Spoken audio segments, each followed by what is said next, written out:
Well, hello everyone out there in the wonderful world of Twitch. My name is John, and I am here from Rook and Rasp. But today, this is not about me. Today, we are doing a marathon for the IGDN, which you should see the logo coming up in the middle. The IGDN means the Independent Game Designer Network.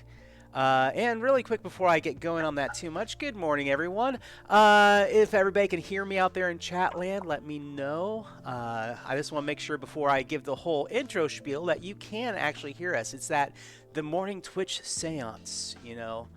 Can you hear us? So if you can, let me know. Alright, cool. Alrighty. So, the IGDN. When I first heard about the IGDN, I was actually at Gen Con. There was a time when I did not know that this even existed. At Gen Con, I had the opportunity to interview the current president of the IGDN, which was Eloy Lasanta from Third Eye Games. And I was interviewing because of a Kickstarter, and I was part of a podcast that talked about games. And I was just talking, and they mentioned, the room behind them was for the independent games. And I was like, for this group of people who create and everything, I was like, oh, well, please tell me more. I had no idea it existed. And Eloy starts going over all these things that they do and what they represent and how they try to raise up diversity and lift up voices in the community that are marginalized and try to bring them further into everything. And I was like, this is so cool. I am so happy to know that this exists. And there are other groups out there that do similar things, such as the Indie Press Revolution and other groups. But for me, what sets the Independent Game Designer Network apart is the fact that what they do is provide this scholarship and also mentorship. And that is that this scholarship, usually the funds used that are donated to it, they find upcoming new or interested creators from minority or underrepresented groups within the community of game design and send them to Metatopia, which is the premier kind of insider convention for people within the industry to go, to learn more, to hear about all the tools, tips, and tricks that are out there for them to become even better at it.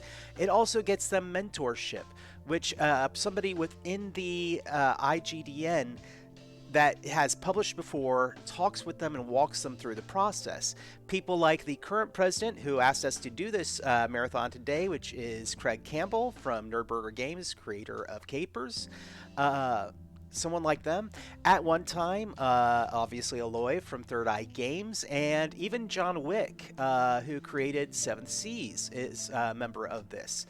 So all these people working with you, being available to talk with you, and if there's something I believe in, it is community action, and getting together and trying to make a difference. So that is what today's stream is about. Is we're going to be doing a marathon, and unlike other Twitch streams and days, you will notice that there is not one purchase available for the channel points, except one that is 1 point. And that 1 point will give you a link to the GoFundMe for the IGDN Diversity Scholarship.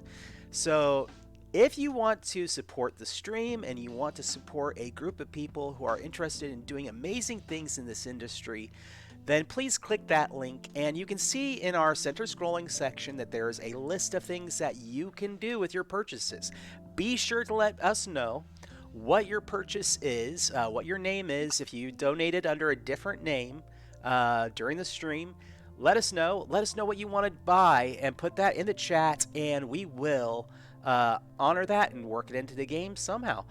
But with that said, we're going to go ahead and kick off our first game of this marathon, and I'm going to be handing it over to our game master for the day, or for this episode, this part of it, Pocky. So Pocky, the show is all yours. All right, welcome all of you. We are doing today or this morning, I should say, we're doing a game I call One Last Game for the Road. It is an ETU one-shot adventure that is available by me. Basically, I made this up, and it's kind of cool. So all you need to know it is ETU, and we are going to be having a lot of fun. I should explain first part of the adventure, and that is RavenCon. RavenCon is happening this weekend at ETU. It is 3 days of tabletop, board game, video game, cosplay, anime, and sci-fi pop culture. And all of our players are currently going to be at RavenCon for one reason or another. But this is RavenCon's 20th anniversary.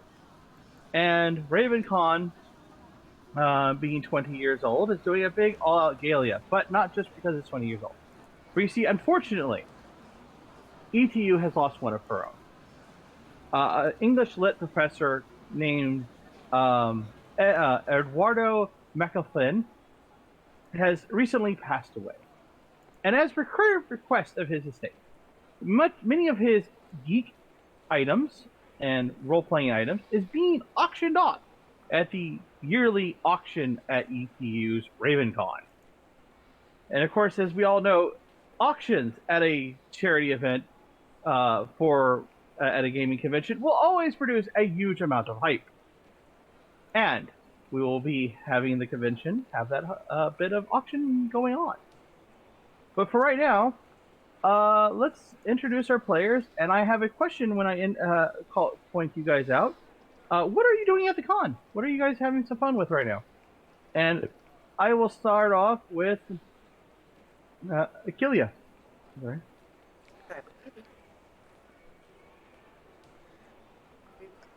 I think you're playing Adrian Burgess today, and I am at the con today for the anime. I mean, there's some really awesome anime out there. I mean, with the punching and the kicking, and you just gotta watch it all. Flying Fist of Fury. All right. Bink. Bink, you're muted. Good at that. You'd think I wasn't new to this or anything. So Jason is at the con to own some noobs at Magic. He has got his Chatterfang Squirrel General Commander deck, and he is ready to embarrass all these people that think they're so good at the game. That's awesome. Christy. I'm playing Ariel Hooper, and I'm currently trying to haggle for whatever deals I can in the dealer's room, even though they don't haggle. You've been told multiple times, please stop. And One of finally, these times it'll work. well, there's always a shady guy in the corner. And John. Yes. So I am playing Damian Blades, which is a very CW name, we all have to admit. And I am going to be there for the cosplay contest as a Tuxedo Mask. So, I was like, I heard that in anime there was this one show called the Sonic Euphonium, and I'm a music major, so I was like, and so I did the whole deep dive into anime. And I was like, I think Tuxedo Mask is more my style, and I think also the Symphonic Euphonium show is an all-female cast anyway. So he was like, I'll this be Tuxedo Mask. And then you also heard about Lyrical Girl Donahoe. That was not where you thought that was going. Yeah. So you guys have been having a good time. But out through the entire day one and day two, you guys, no one will shut up about the auction. Like, everyone's hyped. There's always been displays of items available. For Bink, you actually saw something you did know that Eduardo liked. There are 2 Magic decks. Ooh. Like, apparently Eduardo experimented with Magic for a time, and you notice that one of the sets is like an old Magic set. And you're like, you want to get your hands on that. That's like could definitely be something for you. Cards that my parents might have played with. Yeah. Christy, you also like you saw some dice, and they're not very expensive, so you're like, good old deal going on there. Akelia, your character also finds a something kind of interesting. There is some books on boxing and fighting that like are part of the collection, and you're probably not sure why, but probably as for something because of Eduardo's game and that he made, and you're like, you kind of want to get a hold of that. That's some boxing paraphernalia you probably want to get a hold of. And John, there is a book on the history of musical instruments that like just kind of sits there, and again, it's just sort of this weird collection of things that like authors would have so that they can write stuff that like makes a little bit more sense for their stuff. There's also this gigantic gaming event going on for a game called Nightmare Victoria, which you find out is actually Eduardo's game. It's the game that he published, he made, and it got really, really famous. Like, it was like one of the big systems and settings. Like, people just loved it. Eduardo would come every year. He would promote the game. He would teach people how to get into the hobby of role playing. He was just, a really nice, fun guy. And a lot of people say they got into the hobby because of him. So they're like doing this big tribute. Like every game, no one's playing anything else. There's no Dungeons and Dragons, no Pathfinder. It is just Nightmare Victoria because they're doing a big tribute to him. Wow. Yeah. Well, yeah, I think I'd be interested in that just because that sounds like that's the thing here. Exactly. And yeah, you those of you who do play a little bit of Nightmare Victoria, yeah, you understand that, like, yeah, this was a really fun setting. It's Victorian demons steampunk sort of thing going on. So, and excuse me, apologies. I just literally finished breakfast. And it is Saturday night. What are you guys doing at the auction?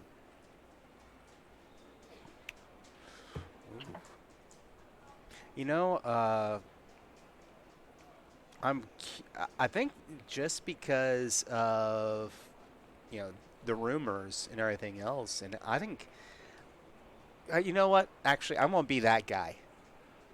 I grabbed some food, and it was a room that had some open chairs. So I'm the guy in the back of the room eating some food with my mask off, and watching what's taking place. How's that sound? Like an asshole thing to do, but it sounds fine.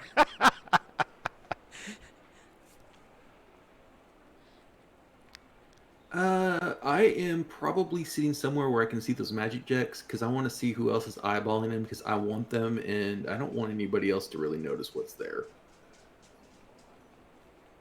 There's not a lot of people paying attention to the magic deck. Obviously, all the things like the Nightmare Victoria and all the tabletop role playing games. A couple of the items like you guys are kind of maybe interested in, like nobody's paying attention to those. I mean, cool, because they're just weird things. But there's one guy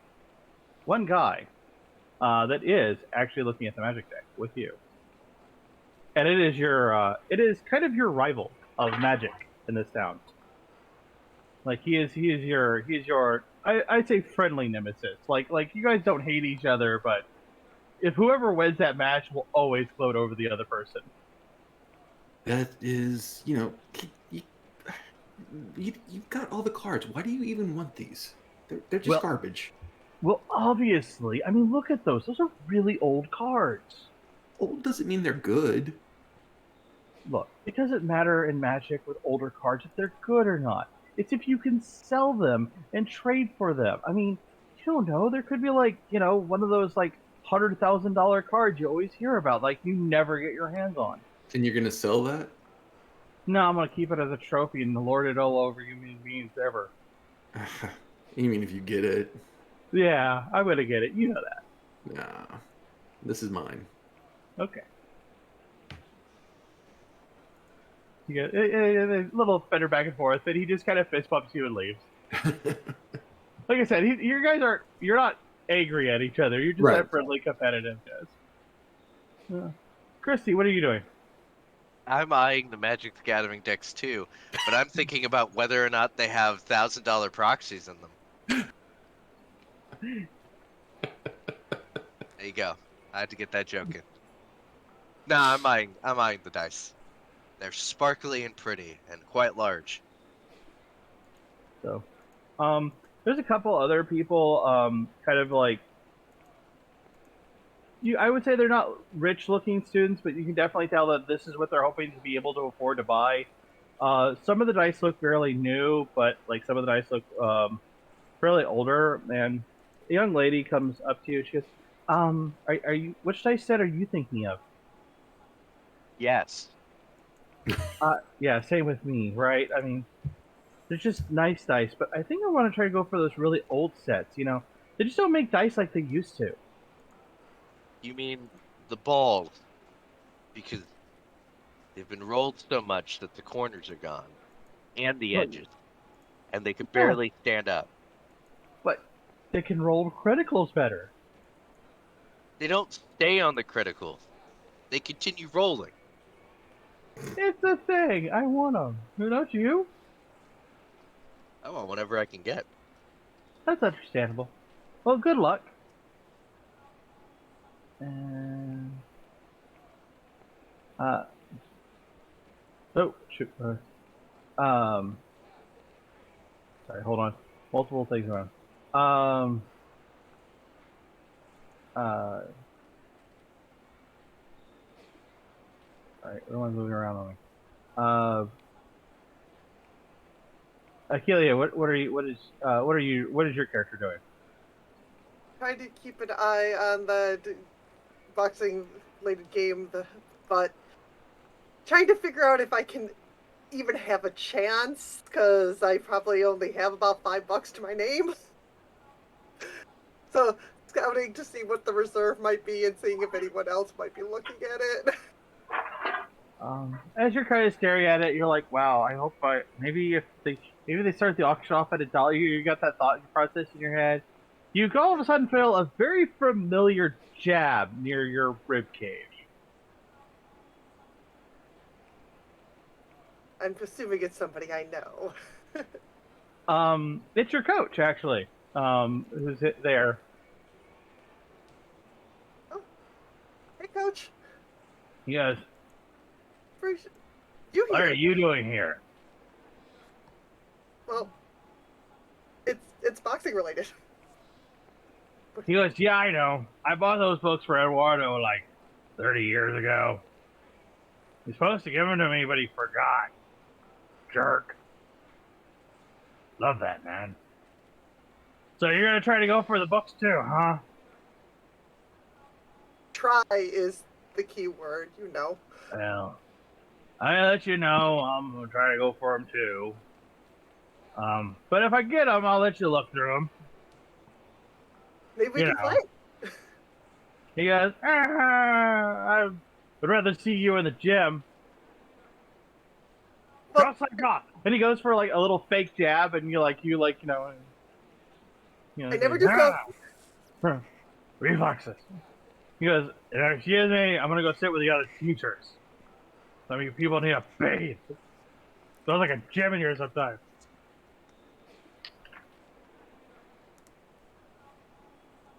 So yeah, you guys thing, and then the auction starts. Uh, so the dice auction happens. Christy, how much money do you think your character has to spend on dice?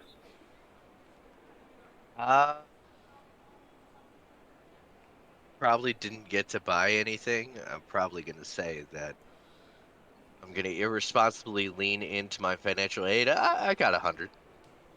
You get a set. You get a set of the fairly older dice.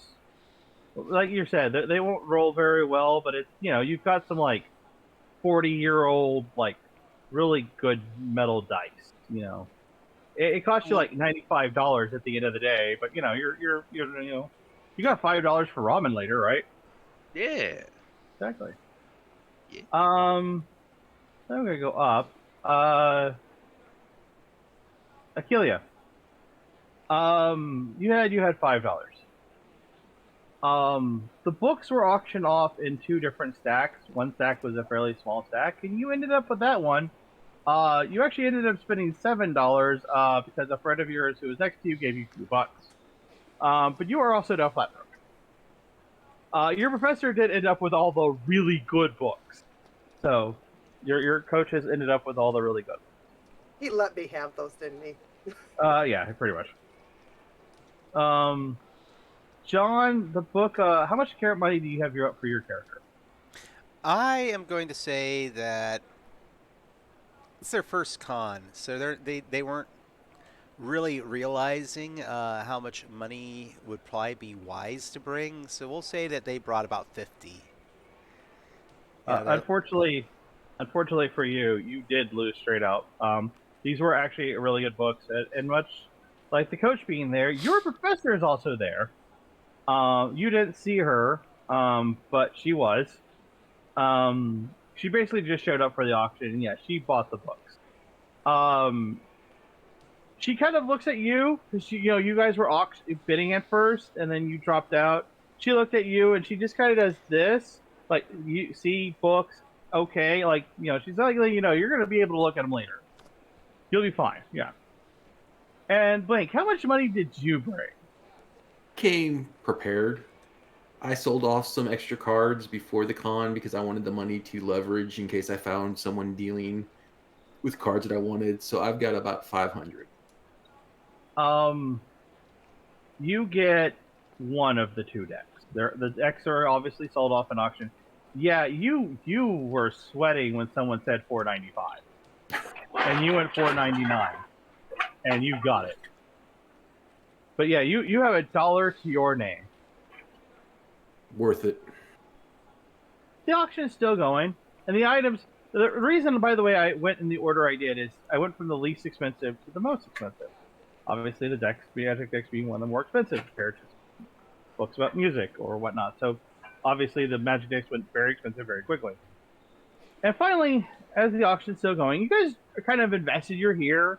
You're not wanting to leave the room. It's just packed at this point. So, you guys are like, and the room is progressively getting more and more packed as it's going because the items are getting more and more expensive. And finally, the last item of the night is brought to the table.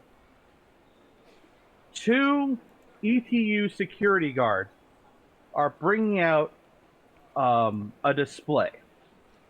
And on this display is one single item. A simple green box that's like 4 inches by 12 inches by 3 inches. Not very big. And it's green. Like just emerald green. And the box is set down. And the auctioneer starts. Ladies and gentlemen, this is the final item of our auction. I present to you the unfinished game of Eduardo McElphin. A unpublished game that he was working on up to the time of his unfortunate passing. We will start the auction off at $300. And he hits the hammer. 300, 400, 600, 700, $1,000, $1,200, $1,500. The room is silent at this point. The only voices you guys hear at this point is just people saying numbers, and they're progressively getting bigger. To the point of there's even you're like, the room is getting hyped. Like, no one wants to talk except for the people who are bidding. Finally, $2,500 for an unpublished game. Going once. Going twice. He's hitting the desk, by the way. I don't want to hit my desk because my dog will freak out for the sound. Going once. Going twice. Going 3. And as he says 3, he hits the desk, causing a shake. And the box falls over. Security guards are going to grab it. The case opens up, oh so slightly, and a smoke comes wishing out. You are all now sitting at a table with a gentleman in a polo shirt with a slight beard on his face, pulled back gray hair, a set of books around him. And he looks at all of you. He goes, "Welcome, my friends. My name is Alvardo McAlpin. Would you do me the honor of giving me one last game for the road?"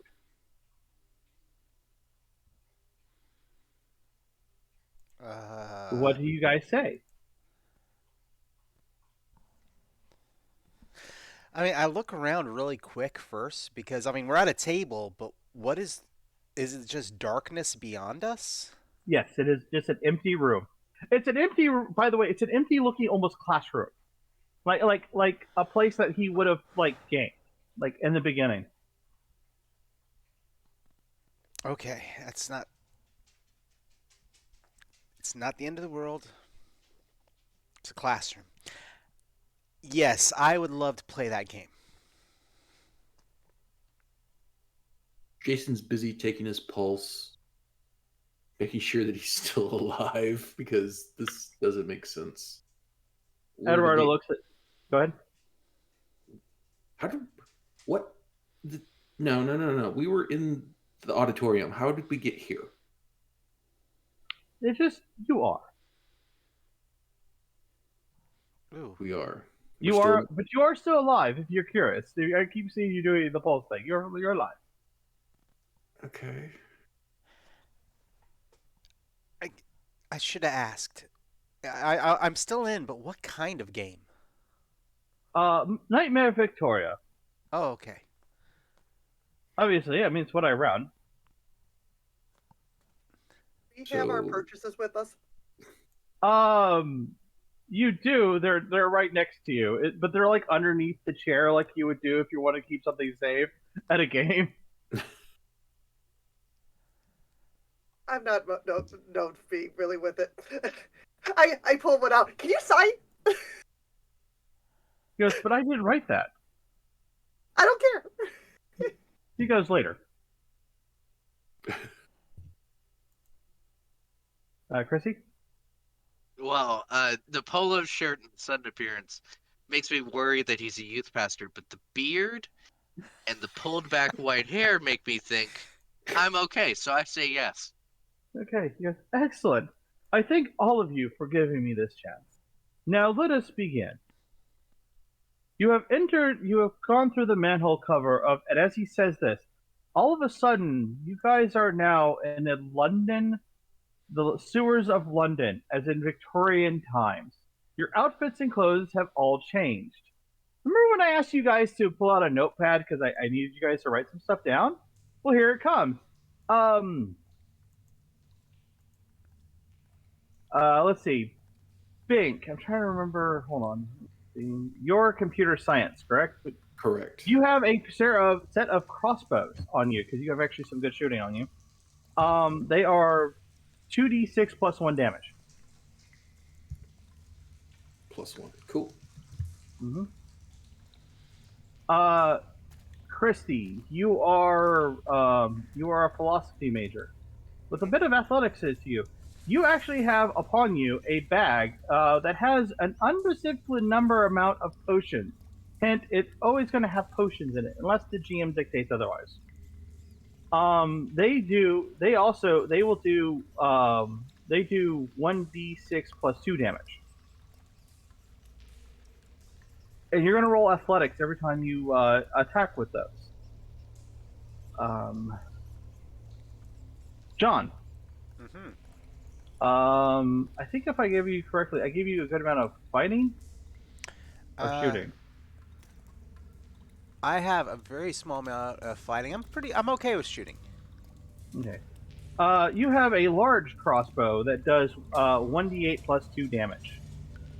Also, it has a bayonet on it. That way, if you need to stab something, keep it away from you. That does 1d4 plus your strength damage.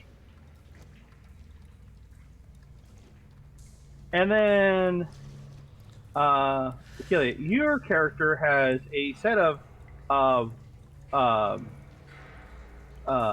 Wolverine claws on them, and I believe that is 1d6 plus your strength die.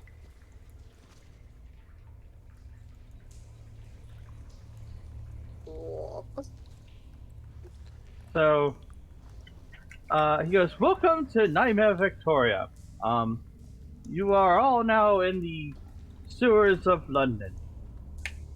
You go inside and you smell the wretched filth of London's underground, and all of a sudden, your guys' noses are filled with like the smell of sewage.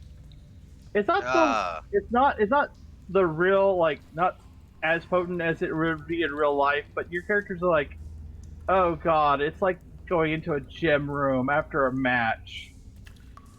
No, Okay. old poo gas. Maybe it is the end of the world. oh. Well, Yes. Yeah, I'm used to it. Why are we in the sewer? Yes.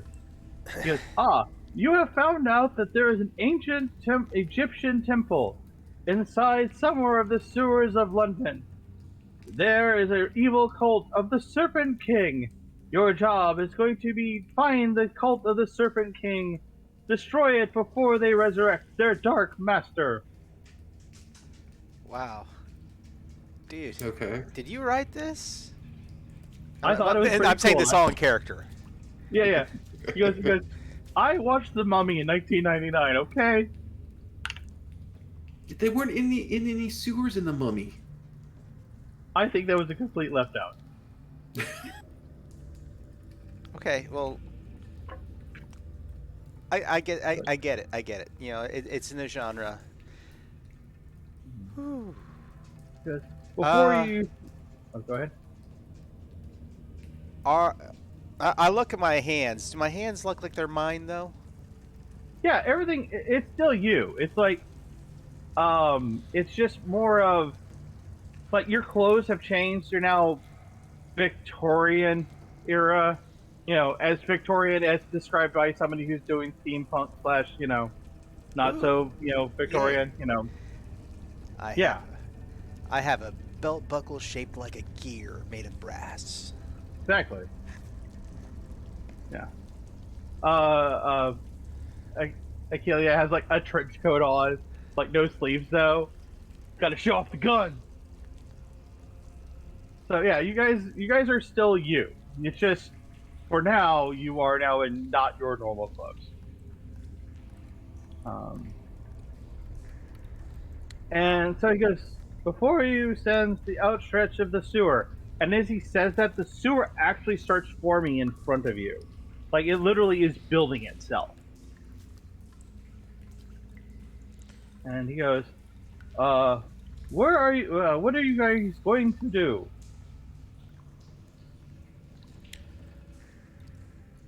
Okay. Well, other than the smell, this is actually pretty cool. Uh, Shared delusions are always fun. you know,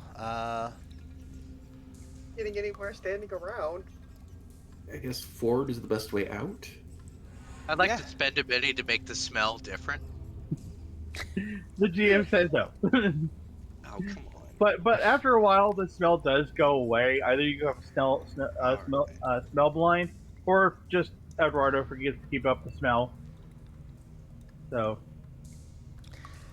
okay. Wow. Yeah, I think we should go forward. By the way, Oh. my name's Damien. Oh, you were the I saw you were dressed up as Phantom of the Opera, right? Close enough. Cool. Actually, that would have been a better idea. Oh, I'm Jason. I do computers, which doesn't seem like it's going to be any good here. the real life GM would like to apologize for that. No, it's fine. It works. I love it. Maybe Hey. find a Babbage machine somewhere.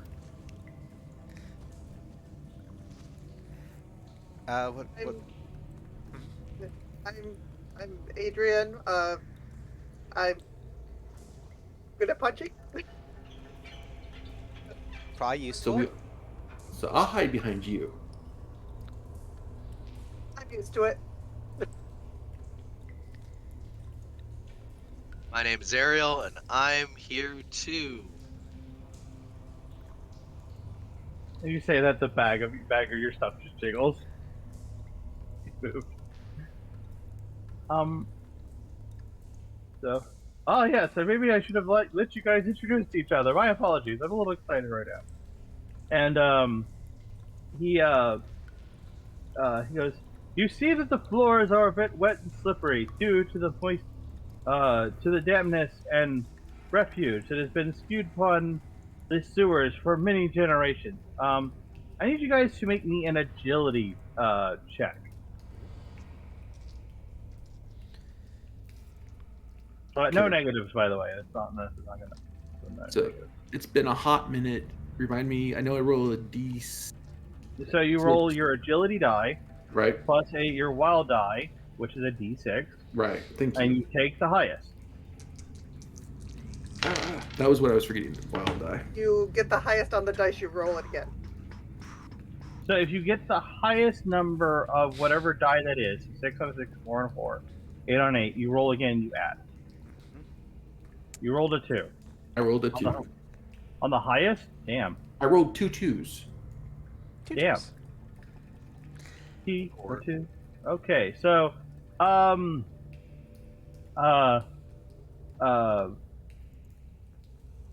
know you, Akil, you just said you're here today, but I'm trying to remember. I'm sorry, guys. I'm really bad at remembering names. Including my own players. Adrian. What? Adrian. Adrian. That's right. We did the joke. Adrian, can you make me one more agility check?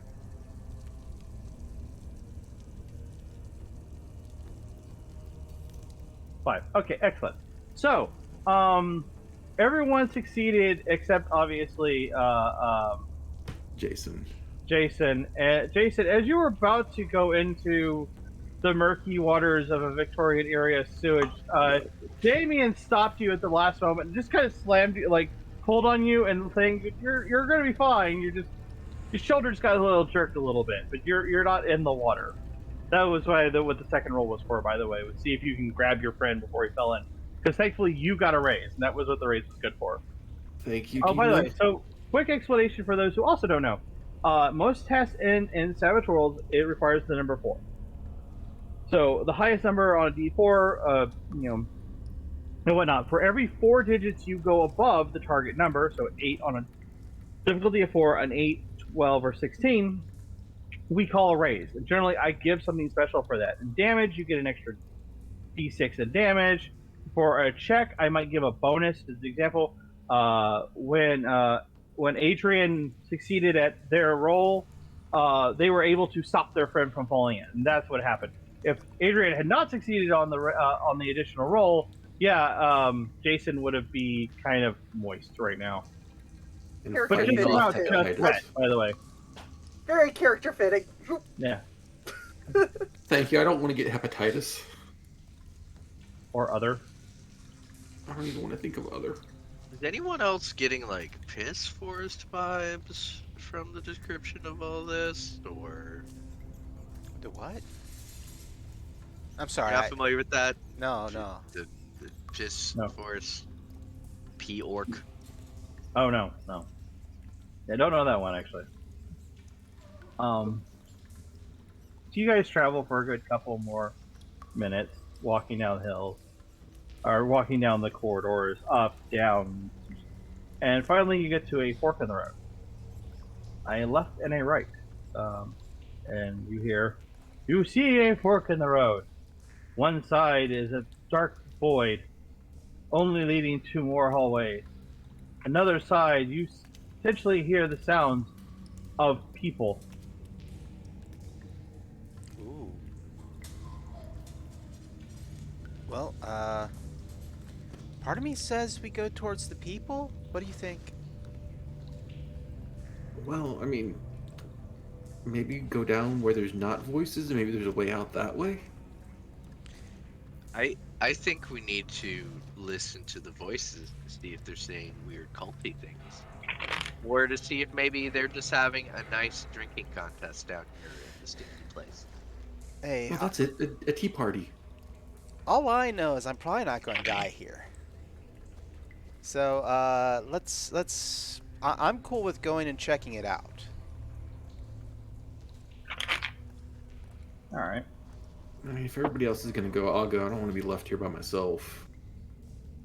Um, so yeah, you guys head toward you guys head toward the voices, as it were, and you travel a couple more feet, and finally you see on the side of the tunnel a door. It does not look like a great door. It looks like more of a door that was just kind of made to be there. Like someone just like, okay, door. Like, this will function. It's fine. You know. And on the other side, you see some lights inside the room, with a bit of voices. You can now understand that they're groaning voices. They're not so much talking, but that you kind of can't make it out really. That's not nice to say about the door. It's trying, okay? It's trying its best. You're No. It's completely doing judging it in advance. No. It's fine. It's a successful door. It passed its door curriculum. Okay, okay. It took its night classes. So what are you guys gonna do? Moaning's Sounds not like necessarily a somebody good might thing. need help if they're groaning. Maybe we should open the door and see what's up. Or we I can don't- listen and see what the groaning sounds like. The last time I heard noises like that, it was in the dorm room, and when I walk in, it was things I didn't want to see. That's the thing. Is it good groaning or bad groaning? Is it back pain groaning or is it, whoopee groaning? The Like sewer, so I'd hope it's not whoopee groaning. hey, look, we don't take shame.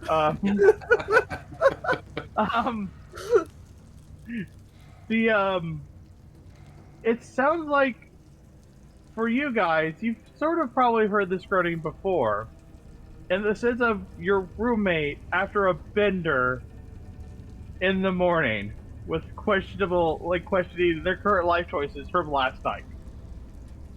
Ah, You know, I have a weird feeling about this, and I'm going to try to carefully open the door just a little bit. I'm not going to just barge into the room. you gonna take a peek first. Yeah, I'm gonna take a peek. Yes, we are door ableist, okay? So in the chat, door able. Yeah, we're door ableist. So yeah, you poke your head in, and I drop a card, so it's sort of game night. You see a lot of people. You see a fair amount of people. You really can't get a good head count right now because you're not fully in, but you see like maybe 3 or 4 right now. But there is one person that stands out. It's the only one that's standing. There's 2 people standing upright, and they're wearing cloaks, and they're black. The cloaks are black, not the people. Should clarify. I want to make sure. But yes, the cloaks are, they're black cloaks, and they're the only ones standing upright. I close the door. I point back a little ways.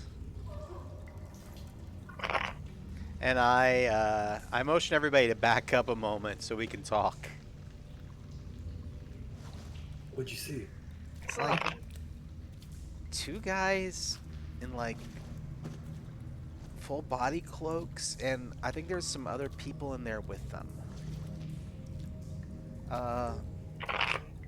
But the two people in cloaks are standing up. So they weren't the ones groaning. No, I don't think so. Do they have knives? The ones need help. We gotta go. We gotta help them. The answer to Christy's question, by the way, is you could not tell. They could be rippers. Rippers. Like Jack the Ripper. Not just Okay. one guy. Yeah, that's why I used an S. There could be more than one. They Okay, could be a type of guy. look. Then then those other people need help. Yeah, keep your voice down a little bit. Okay, we'll go. We could be wandering into a deadlands. Or, it could be just some religious practice. I'm not from London. I don't know what they do. Okay, but it's not a religious practice. He wasn't a youth pastor.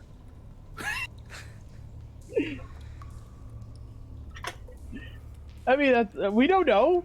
We didn't see what he looked like. You know? Weapons for a reason. Come on, we've got to help those people. Okay. I have my weapon ready. I'm saying that out loud as well. Let's go see. Let's go see, but let's go see. Okay.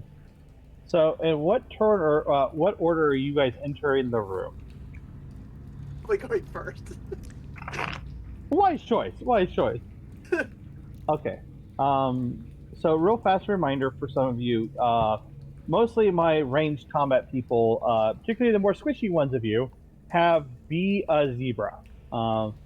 Good reminder for you is if you two stand next to, you guys stand next to each other, the ones who have be the zebra, your parry goes up.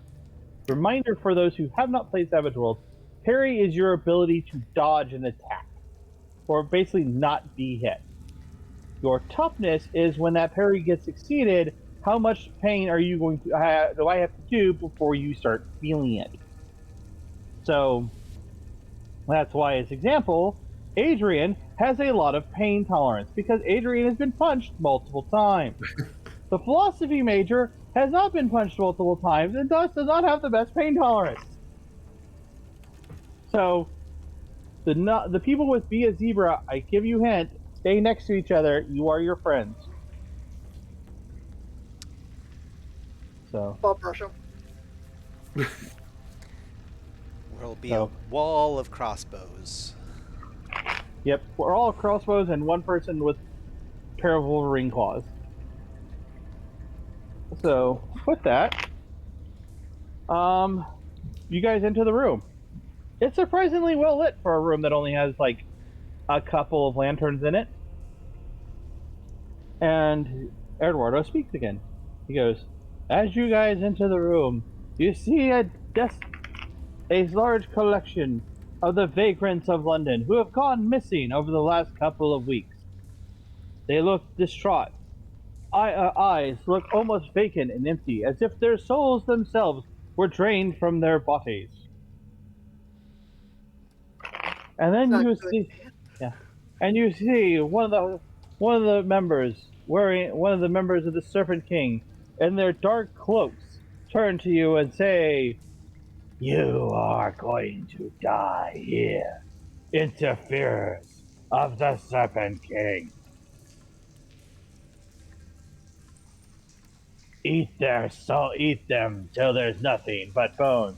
And the people in the room stand up and are now about to attack you. Thus, we start Mortal Kombat. Oh, I mean, actually, initiation. Initiative. So much for helping. No. All right. So I am going Say to go. anything. He interrupted it. So I'm going to go in order of how I see you guys on my screen. So Adrian, you are a 9 of hearts. Jason, you are a 7 of spades. Christy, you are the 5 of spades. Jason, you are the 4 of hearts. And by the way, I have been shuffling for a while, guys, so that's kind of impressive. Now, you said Jason twice. Was that last Sorry, one me? yeah, sorry, Damien, sorry. Jason and other Jason. But not Jason from Power. Jason. Nice to meet you, Jason. Hey! Campus is really Jason. easy to get to know each other. Yeah. Cooler Jason. However, the worst Jason is Moist Jason, so. Oh, God, avoid him. Yeah, then finally, Oh, that's a lot of bad guy cards.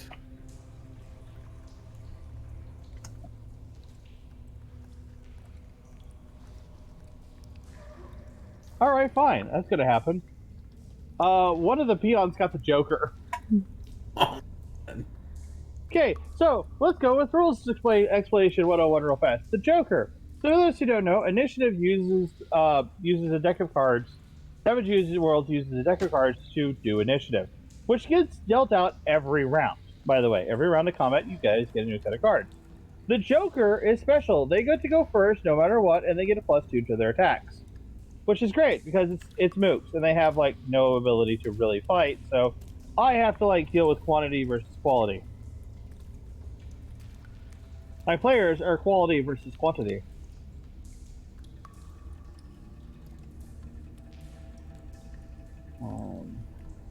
That's a lot of pressure. We have to be quality. Yeah. You also are the ones with hit points, so. That's true.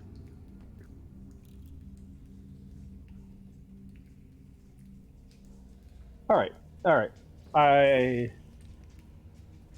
right. So with that, the serpent. By the way, the two gentlemen in the cloaks vanish. Like they walk out. There's another door on the other side. By the way, I forgot to mention this. On the other side of the room, there's a door. It's metal, by the way, versus the wooden door that you guys had last time. And they walk out the door as they say this. So.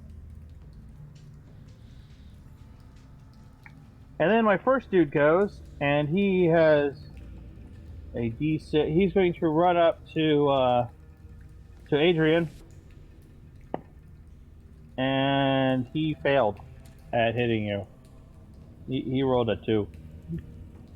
Oh, sorry, that would make it a 4, and that's still not better than your parry. So yeah. Yes. The next guy comes up, and he is. There's another guy coming up, and he's also going to aim for Adrian, because you're in the front row. And he just rolled a 3, so go, buddy, you got this. And then there's Really a good at blocking. That's my best part. and then another gentleman gets to go before all you guys. And actually, I got 2 more, and that one's going to go after Damien. He rolled a 6, wow, and a 2, so that's an 8. Oof. My parry is only a 4. Okay. Well, good news is, Is that with your +2 zebra, or did you not have the zebra? Yeah, I thought we were all standing together. yeah, you are. Did I not give you a zebra? Oh, because you went with other stuff. Yep. Oh, Yes.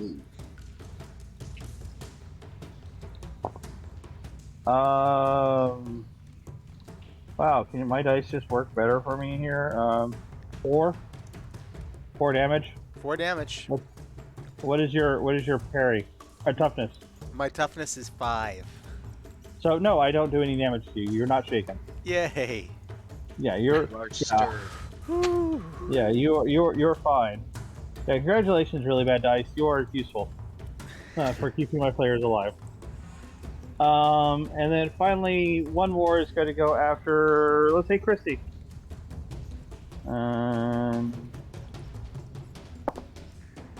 2. Does not hit. I have a parry of 6. Yes, because you're standing next to your friend.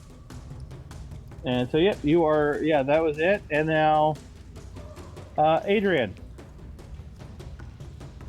Yay!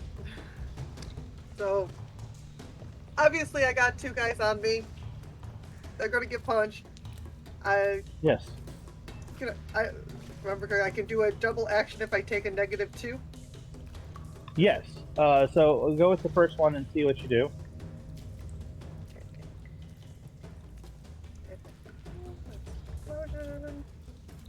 So that is an 8.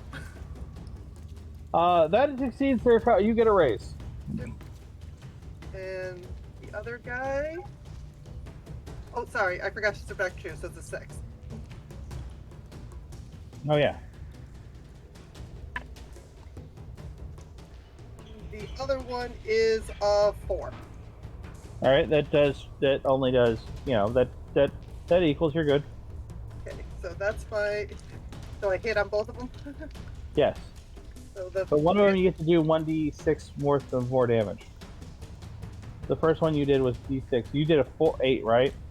I forgot to subtract 2, so that's just a 6. You only subtract 2 on the second attack, I thought. I can't remember. No. Take because it. the second, yeah, you take it. So the first action, you're fine. It's when you're trying to do multi, when you go in for the second one, it's -2. So I've got the D8 and 2d6s for the first hit, which is 16. This guy is so dead. By the way, you punch him so hard, his head pops, and when he's now dead, his character falls over, still stuck in his pose, as if like a miniature just got like knocked over.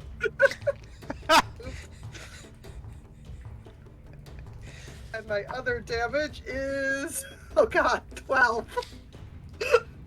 This guy also is dead. And same thing, when he's like and he falls over, like as if somebody like literally just, tipped Coach over a would- mini. Coach would be proud. Is it metal or Reaper bone? Reaper bone. Knew it. Remember, you guys are in a roleplay game. Ooh. Oh, by the way, when it's not your turn, your characters for some reason cannot move. They can talk, but they cannot move. Because they have to make, real life, make it make sense,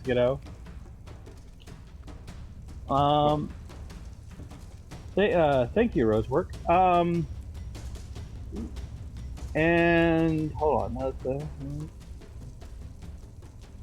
okay, one of the other mooks gets to go. He just saw his buddy go down, and die. And he's going to now go back after Adrian.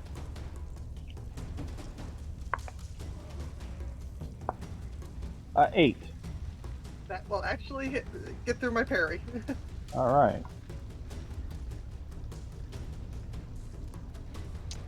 And let me see.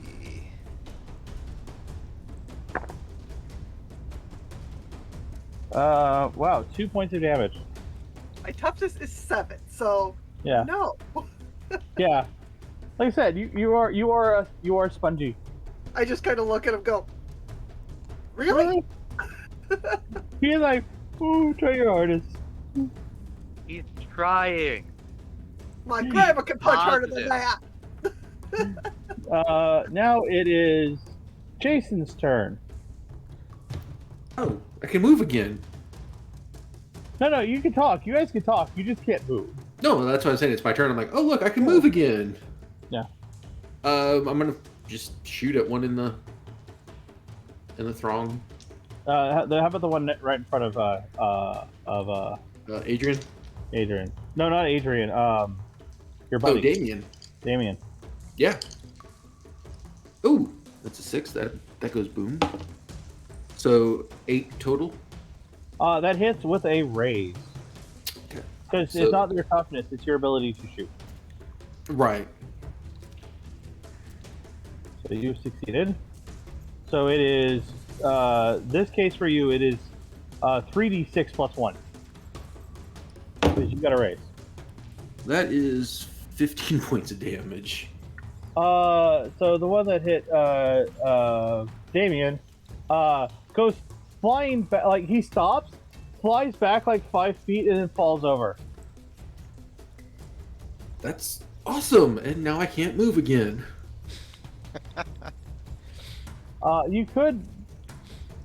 You have a second crossbow. Do you want to try to shoot at another person at a -2? Oh, that's right. Yeah, why not? We'll give it a try. No, that's a fail. Okay. Nothing too bad. Oh no, it was a 5 and a 2. So 5, yeah, plus 1 is 3, yeah. So Oh, you yeah. shoot, yeah, you shoot, you're like, ah, I got it!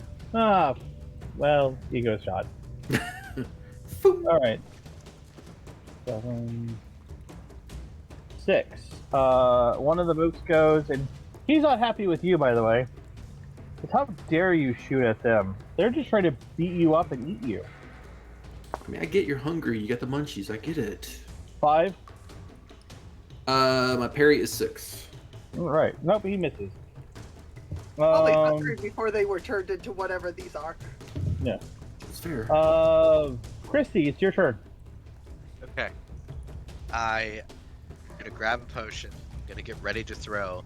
But before I throw, I want to try yelling something to see if it will freak them out. What's that? All your friends are paralyzed because we defeated them. Aren't you afraid I'm gonna paralyze you as well? Rawr. So go ahead and roll athletics. Yes. Athletics. Think, Okay. hold on. What am I rolling with that? D6. Okay. I'm gonna spend a Benny to reroll. Sure. Oh, by the way, It's everyone not- does have their 3 bennies. It's not good. That was better. I got a 5. All right, you successfully landed the potion where it wanted to be. And now it's the damage I told you. 1d20 plus 5. Right. Oh, did these explode? Yes. All damage. Any dice that hits is max number thing. 9 damage. 9 damage. He is also the dead. Let's go with this stuff. Let's slowly take away their numbers. Alright.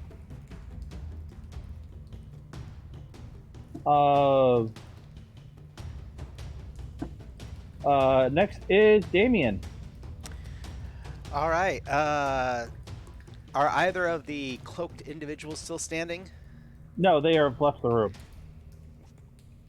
They said eat them, and then they left because they're good villains. They're not going to stay around and wait to see what happens. They're going to assume the job was done successfully. Checks out. Well, I am going to shoot then. There's no longer one in front of you, by the way. That one was beaten up by your buddy. Yay! Let's shoot somebody that's still standing. Yeah, there's like 4 left. It's if anything, just to test if this actually works. Oh, hey, there's one. That exploded on my wild die. Yep. So an 8. That succeeds with a raise, so your damage plus a d6. Yay! It's going to work.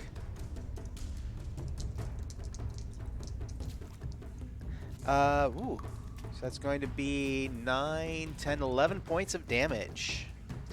That does also kill him. So, and he again, your crossbow just fires. The guy goes back 10 feet and then falls over to the left. Just kind of. Boop. So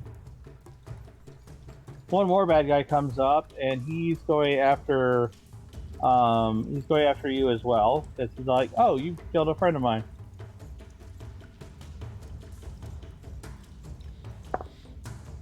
He rolled a 2, so he's definitely more rage than anything else. And then finally, the last. My dice just tried to make suicide happen by jumping off the thing. That was kind of cool. A 4 to a 4 to Adrian, which does not succeed. So, yay. Okay, so that's combat. And he goes, "Well, that's round 1 of combat. Let me clear this."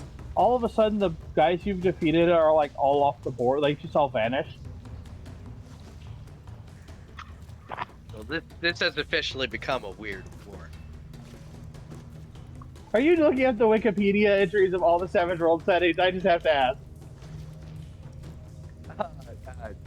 That's an assumption that has reached out to the last parsec. I will take that as a yes. So, you're going to be like Flash Gordon and try to save every one of us? I'm definitely going to beat up all of these goons. Adrian, you are a 7 of... actually, hold on. I like doing this. 7 of hearts!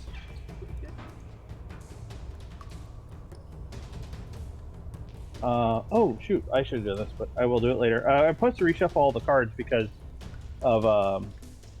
You got the Joker in, but, like, considering, like, there are only 3 mooks and 4 of you. 3 of spades for Jason. Okay. Ariel, you have an ace of hearts.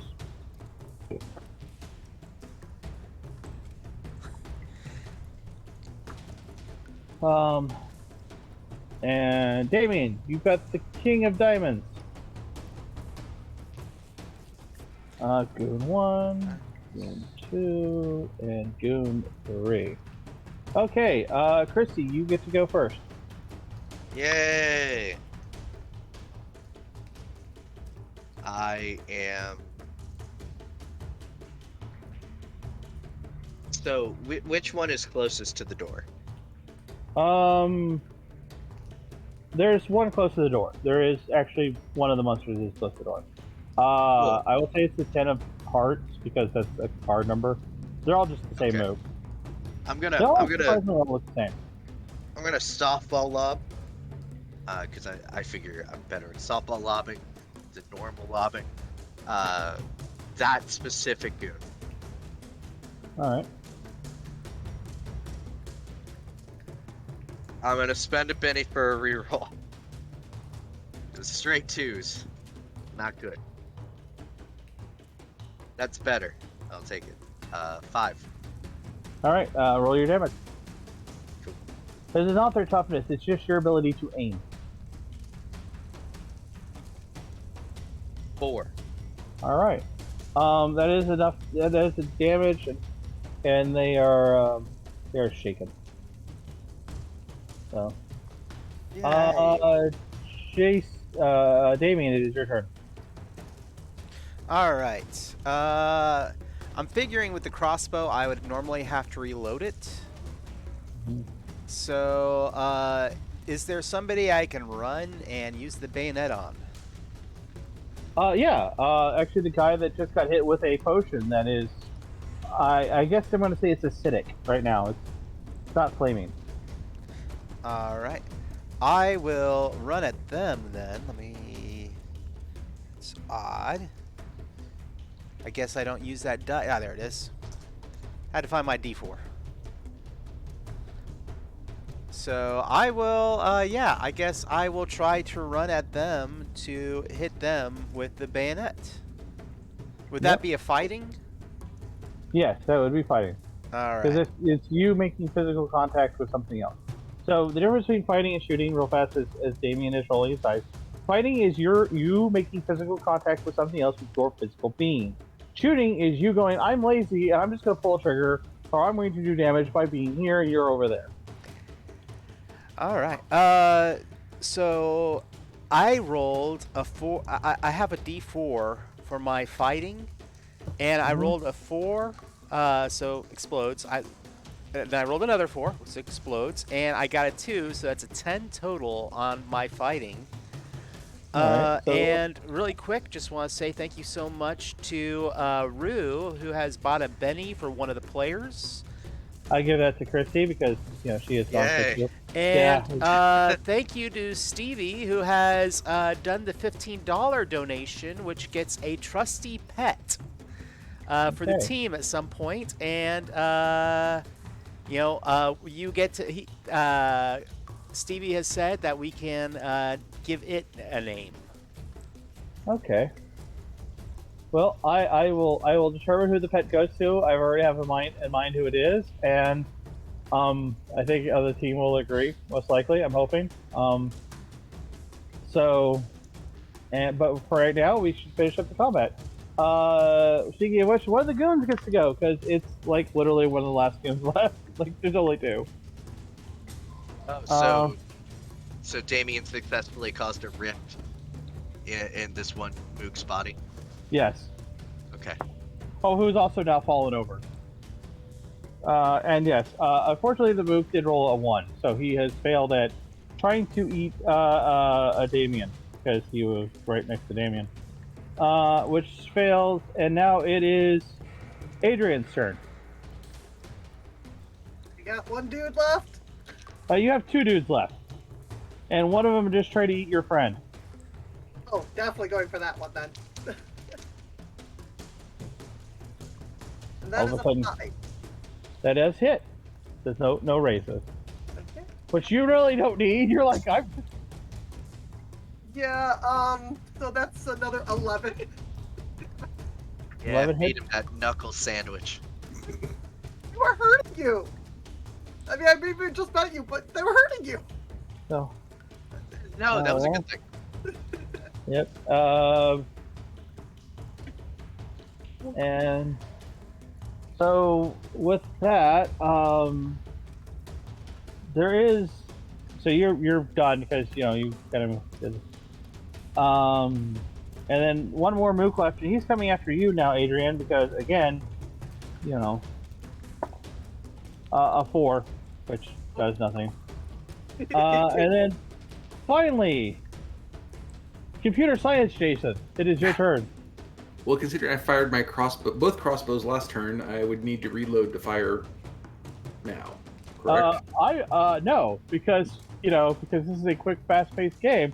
Okay, so normally in Real Savage World, yes, you would Okay. spend a turn to reload, but Cool. because this is a GM, not just myself, but Eduardo is like this is this kind of world. Like you're also all your weapons, by the way, are also Reaper miniature, so they're all like plastic, so they just never run out of weapons. All right, cool. I will fire at the last remaining Yeah.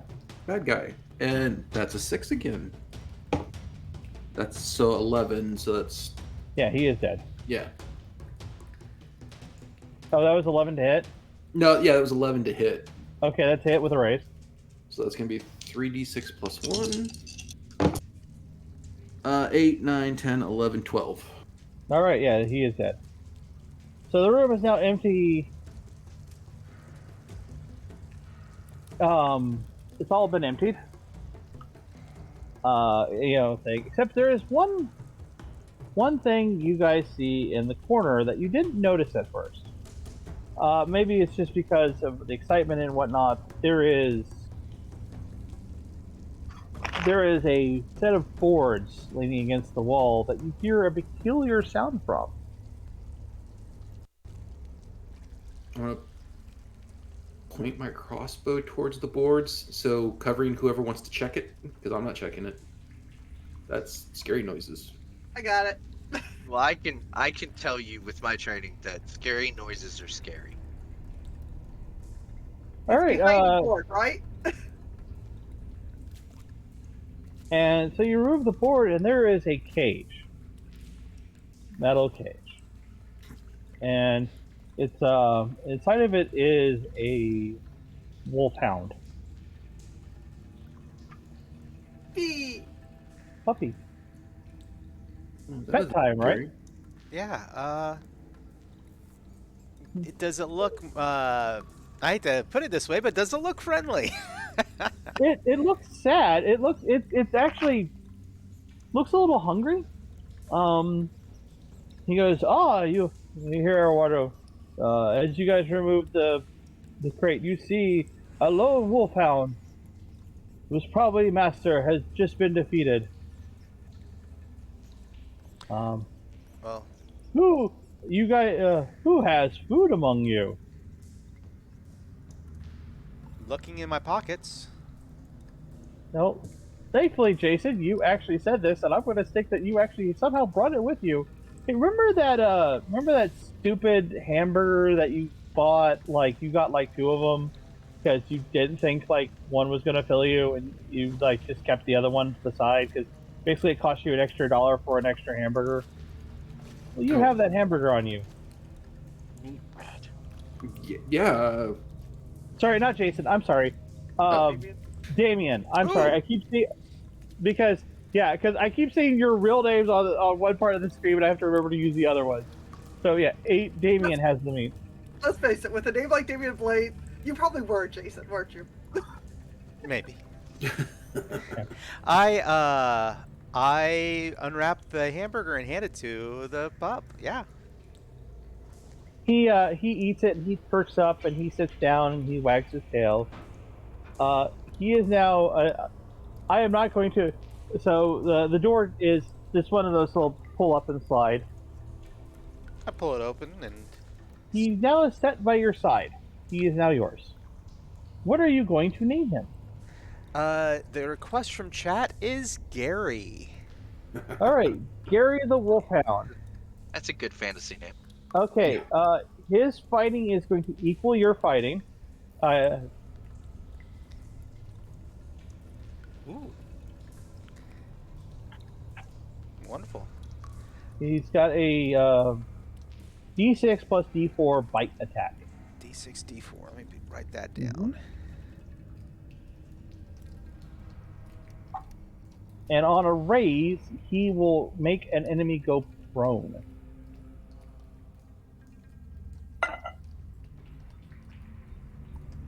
Nice. Yeah. Let's hope for that D4 again, because that's. I hate the D4 in this game because you have to roll so high to get it, but at the same time, when you get it, it's wonderful. Yeah. Actually, hold on. I should actually check to see if the dog gets a D6 in fighting. Personally, I've always liked the What? D4 because it explodes a lot. Yeah. It is the largest. Exactly. It can explode a lot, but it also just always it has a large chance to just lead to failure. Yeah. Which I actually should actually make him a D6 at fighting. Actually, let's make it a D6 at fighting. Let's make the wolf actually useful. Yep. And thank you for the donation. Make the wolf happen. Now we can keep Damien alive a little bit longer. A little. Got to be there for the end of the world. All right, you're now all part of a Monster Hunters Club. So, you guys upon enter, what are you guys gonna do? There's a metal door now. Well, I'm assuming we go through the door because, as That's fun the way as this they ran is, I want away. out. yeah, I'm cool with this. Let's go for the door, especially because I'm not very fond of the guys who told them to eat us. Well, what do I have to do to make the door ajar? You have to make a strength check. Okay, I can't help. Well, we all look at Adrian. Really? I can't imagine why. Lock picks the door with your arm. When you say strength checks, I do the guns. And really quick, I definitely want to put this out there so it's also in the stream when this goes to YouTube. But Nathaniel, if you are in the chat, thank you so much for supporting the IGDN. They got a $500 donation during this. Damn. So, Nathaniel, thank you so much. Okay, with that. I don't know if they're in the chat, but I just want to throw it out They there. are. I've seen them. I don't know if I saw them talk or I just saw a response from them, but yeah. Hey. But, Much love, thank you. but with that, yeah. Yeah, make a strength check. +2, by the way. Then 7. All right, you got it. Yeah, the door opens with a large creaking sound, of rust and hard, and you're kind of surprised that the guys who opened the door did it this easily. Like, not that you're having a trouble, but yeah, those guys must be pretty strong if they open the door pretty easily. Didn't even squeak up for that, did it? Well, Eduardo was like, and it squeaks, and as you guys do, you hear this. So, We probably didn't hear it over the growling. yeah. Yeah. As you guys, Eduardo now speaks. He's, you guys see a long corridor ahead of you. From a distance, you see the shadow outline of the hooded figures that have sentenced you to death through cannibalism as they walk away from you. Plan didn't work very well for them. So you guys walk for a little bit, like half a minute or so. Make me a notice roll. One success. Success. 5. Okay. High five. I'm not expecting to get this one. Let's see.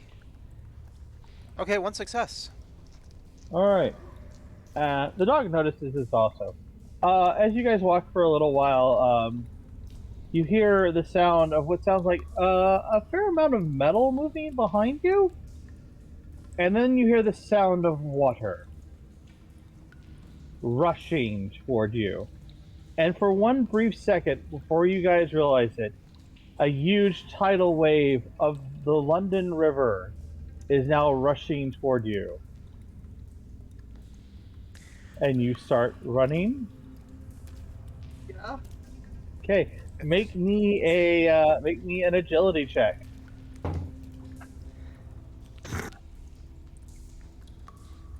Okay. Fun, fun, fun. I'm gonna spin a Benny to reroll. Go for it. Yeah, that did. 5. Nice. Survive. Well, you started with 3. Dump another one in. Yeah, I'll do one more because I don't want to go swimming. I'm gonna go fall. Ooh, a 6. Nice. 9 total. All right. You're 9, better. 5, What? 9, 5. What did you get, Adrian? 5. Damien? So for you said athletics? No, agility. Oh, agility. Ooh. Yeah. Okay. Well, that's It's not, you're not so much running, it's your ability to dodge out of, like, yeah, I could make it athletics and make you guys run, but this is more of a concept of yeah. not just running, but you guys are also trying to, like, move her around. So it exploded. My D8 exploded. Or that's not. I'm rolling the wrong dice. So let's try it again. You should roll a D8 and D6. Yeah. Well, it's I at least got one success from my wild die. All right, so that's fine. So yeah, there's like garbage and fallen rocks, and it's like I said, you guys are not like going to. Not so much you're running, because somehow the water never is catching up to you. You are running, but it's just never kind of catching up to you, like Hollywood style. But somehow you can outrun a river as it's barreling toward you. And now it's time for Edward talking. Yeah. As the water is rushing toward you, you guys nimbly dodge left and right, avoiding the perils of the sewer as its low maintenance has been dealt with. As you guys continue to run, you see a single open passageway near you, and you jump in, and you which turns to a slide, and you slide down lower through the sewers. At which point, you are now in another set of halls, but not sewage anymore, but seems like carved from the very rocks of England itself. So, with that, we are now at officially the halfway point of the game. How about we take a quick 10-minute break, if that's okay. Let everyone refill their liquids, unfill liquids, and we'll be back in like 10 minutes.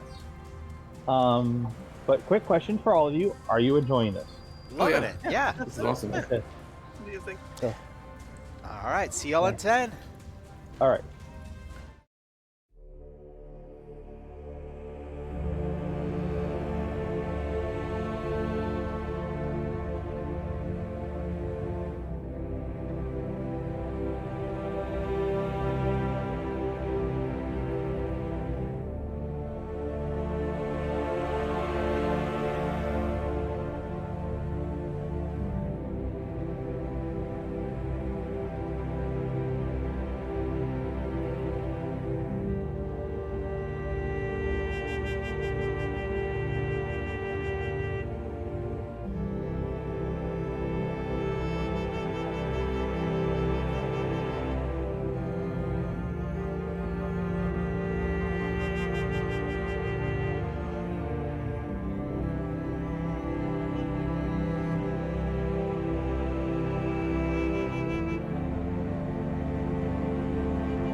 All right, and welcome back, everyone. We are back with the charity marathon for the Independent Game Designer Network.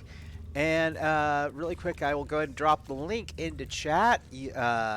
If you click the link and make donations, there's a list of donations on the screen to have in-game effects happen. You will notice that there are no channel expenditures other than asking how you can help.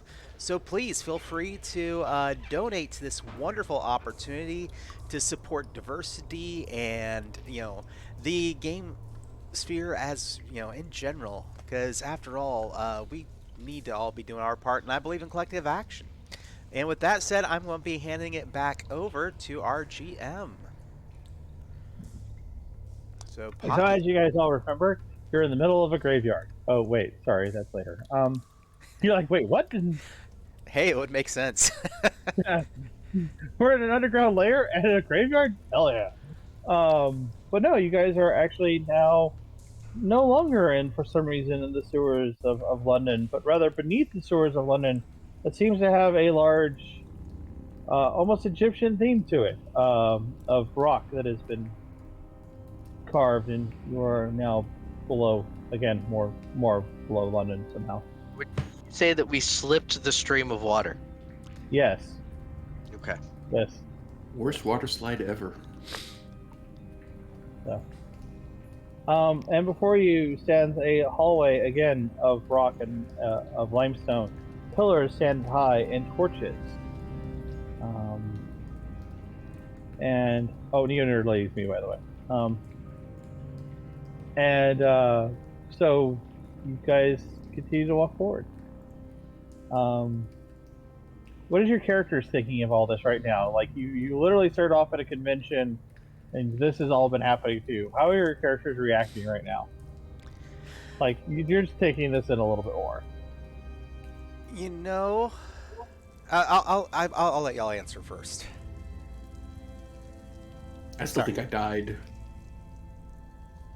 Because this is weird, but I'll see it through. Maybe when we get to the other side, I'll find out what happened. This is just cool. I mean, I'm going to actually use my training, for something other than in the ring. It's really neat. I am withholding judgment. We don't know if it's going to be good or bad. I mean, for my character, there's the human trait of this doesn't make sense. This is unnatural. This is weird.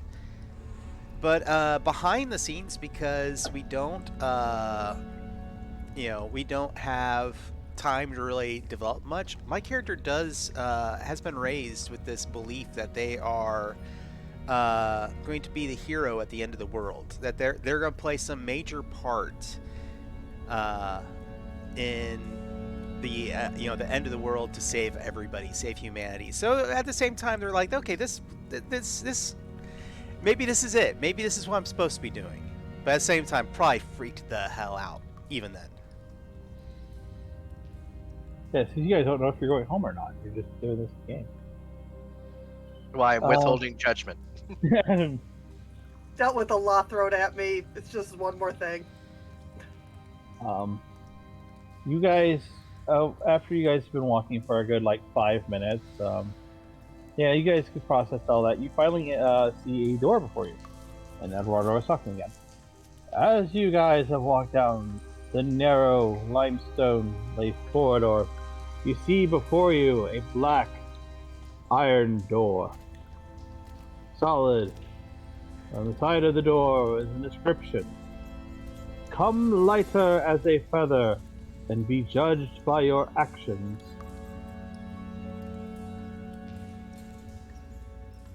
That's... Okay. I remember something reading about that in one of the history classes.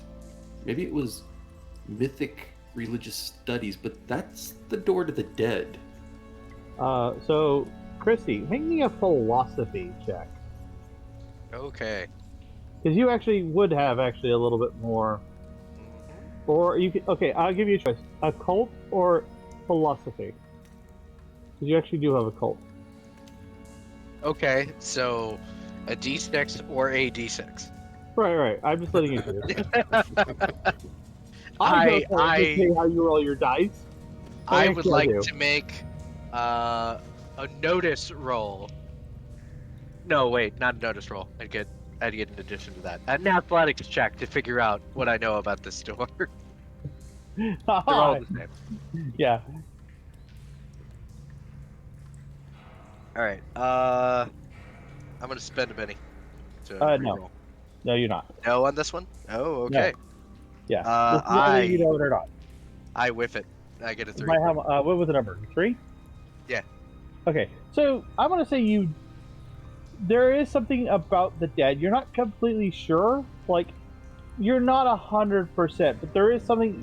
Like when Jason said, "I think there's something about the dead." You're like, "I think so too," but you can't put your finger on it. Like you're not. All I know is there's some god who's really judgy right now, and I'm not in this for the judginess. But that It's doesn't kind of a narrow god it down state, at you all. know? All right. So we just go forward? And you can't go back. True. You know? Well, that's an assumption. I mean, we could try and go back. We'd have to climb up a slide. And a river. In a river. People have done weirder. I don't know that we're going to necessarily be able to kick this door down, though. Try.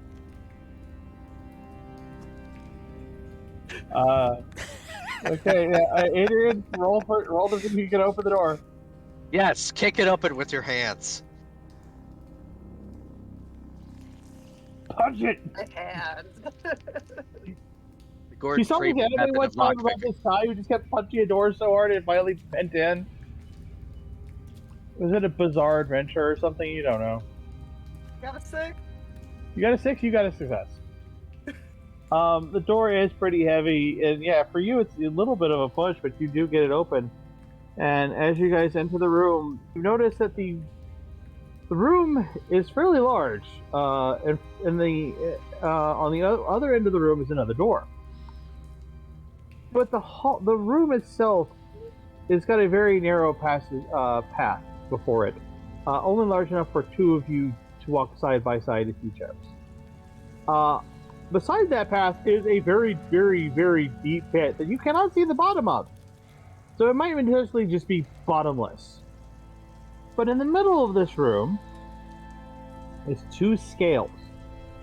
One of them is got one scale is what looks like to be a feather, a very large feather. May not be a real feather, but it looks like it. But in the middle of the path, in the middle of the room, is another scale, and it is empty. And you see a hand holding the scale, basically coming out of the wall, there's this hand holding the scale. And you hear this big, booming voice. Stand on the scale and be judged. Be you lighter than the feather, you may cross. Be you heavy, and you will enter the underworld.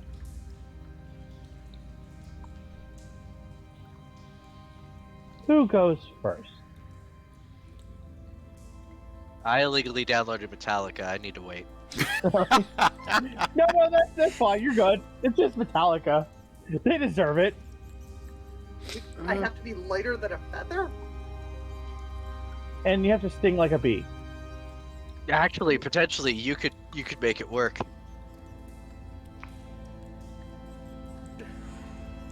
I'm going to try. All right. I will walk up, and if I notice the scale starting to tip a bit, I'm going to probably tell Gary, "Hey, go jump on the other side." So Gary joins you. You both stand on the scale, and as you stand on the scale, a light comes up from above to you. This is not to your character. This is to your character. but you see within yourself, you see the reasons why you do it.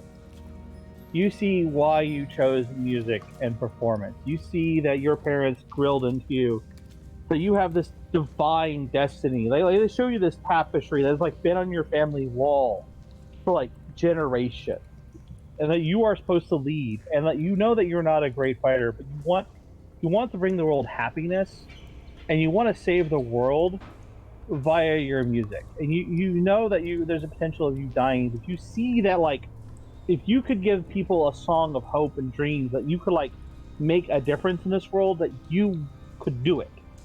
And that is why you have the passion of music in your heart. And the light goes off. And all of a sudden the scale on your side goes up to the edge where the door is. And you hear the booming voice. You are lighter than feather. You may pass. Cool. And I step across the doorway. By the way, you now have a lot more, like, if this was going to be a long-term campaign, like, you would have a lot more drive on your music. And the scale, once you step off, the scale goes back to even. Who is next? I feel bad. Well, they would fall in the, to Armor Nugget. You would fall to your death. Infinitely. Who's next? I'll go. Adrian. Okay. Easy. Adrian, again, as you step on the scale, again, a light comes down above. You see your drive as a boxer. Your family's never been really well off. And you know, with your ADHD and whatnot, you've never felt like you had the ability with your brains, like, really get, like, far in this world, to get your family out of its situation. But you met Coach. You met with Coach one day, like, your school had, like, sent everyone to ETU, and your coach said, you know, you don't have to be smart to punch somebody. And he showed you, like, the, like, purses that were, like, won by students there, and you saw, like, a chance to be an Olympic gold medalist. You saw a chance to become, like, a world professional boxer. And, like, your gender identity as a person, like, he said, it doesn't matter. It doesn't matter how you identify as yourself. As long as that person's on the ground before you, that is all that matters. And Coach gave you that drive. And you know that in your heart, the best way for you to get your family out of what they wanted, the lifestyle they're in right now, is to become the best boxer you can. And, you know, it kind of moves you a little bit. Like, you remember this. Like, it's not that you forgot it, but it's more like someone just reminded you of it.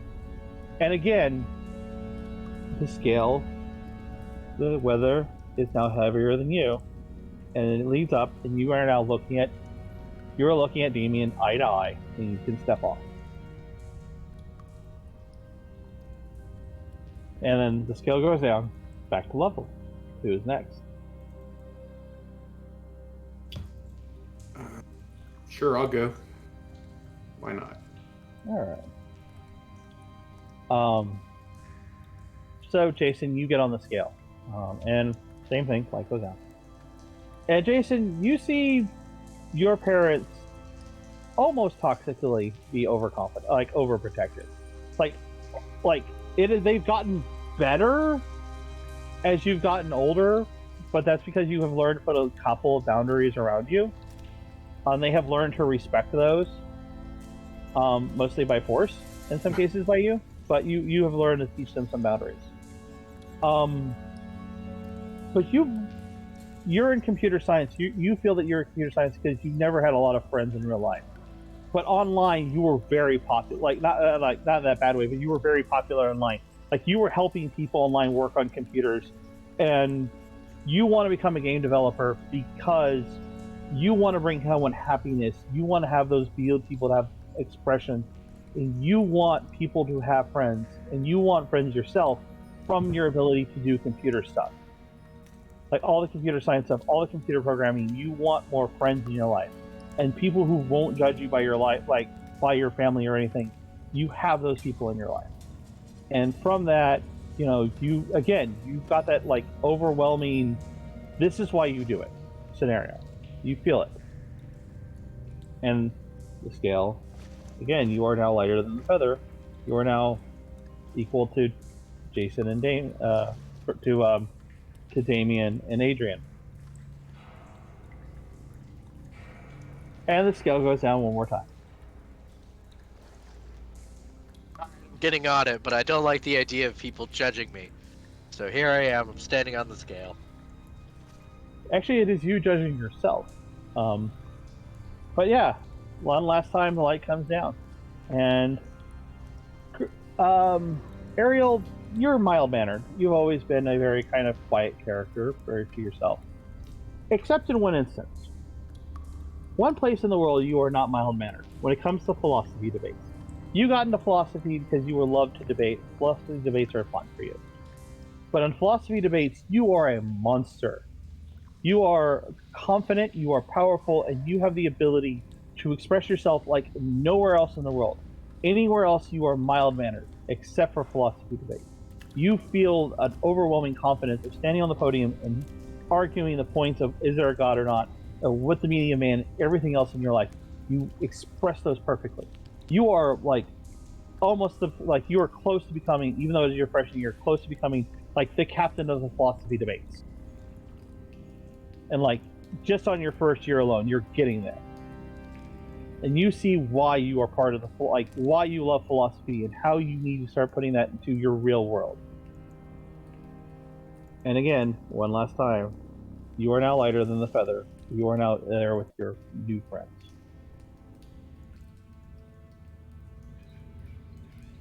And the door on the other side swings open, and you hear the booming voice. You have all passed the test. You may now leave, unless you wish to be judged one more time.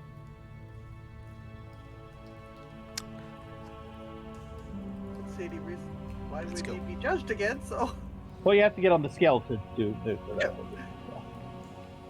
So yeah. So I hope everyone enjoyed that. That's why I asked you guys earlier a question about like, why your characters were into what they were. So, and excuse me, purpose.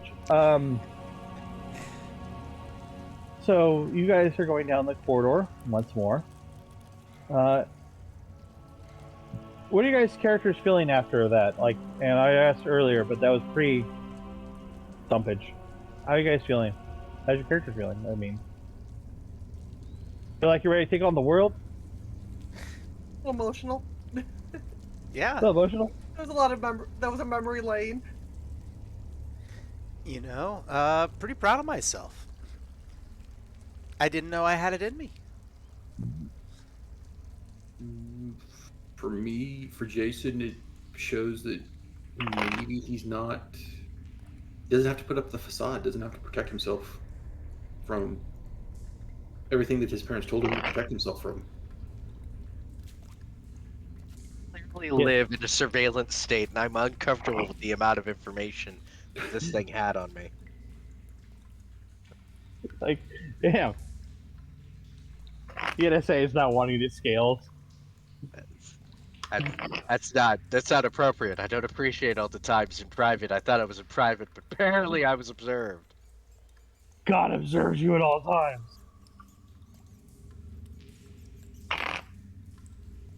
Who does Santa think he is to spy on me every day of the year?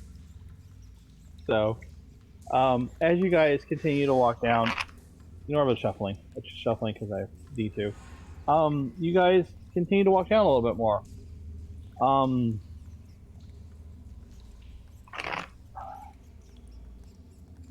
You guys now get to a path.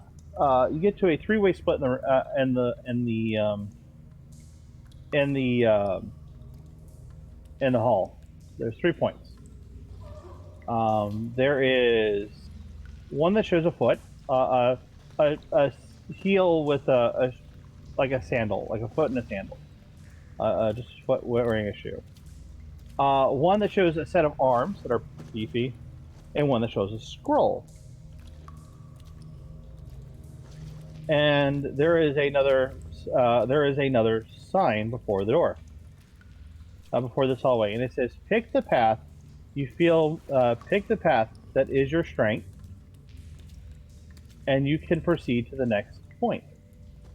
I'll let you guys know that this path does go the 3 directions, but it merges back into one. So, foot is agility, strength is arms are strength, and scroll is intelligence. So pick the one you think you're best at, and you're going to have some challenges. You can split the party, by the way. I'm just giving you guys a heads up if you want to do that. I think it's obvious which way I'll go. Ah, the scroll. Good choice.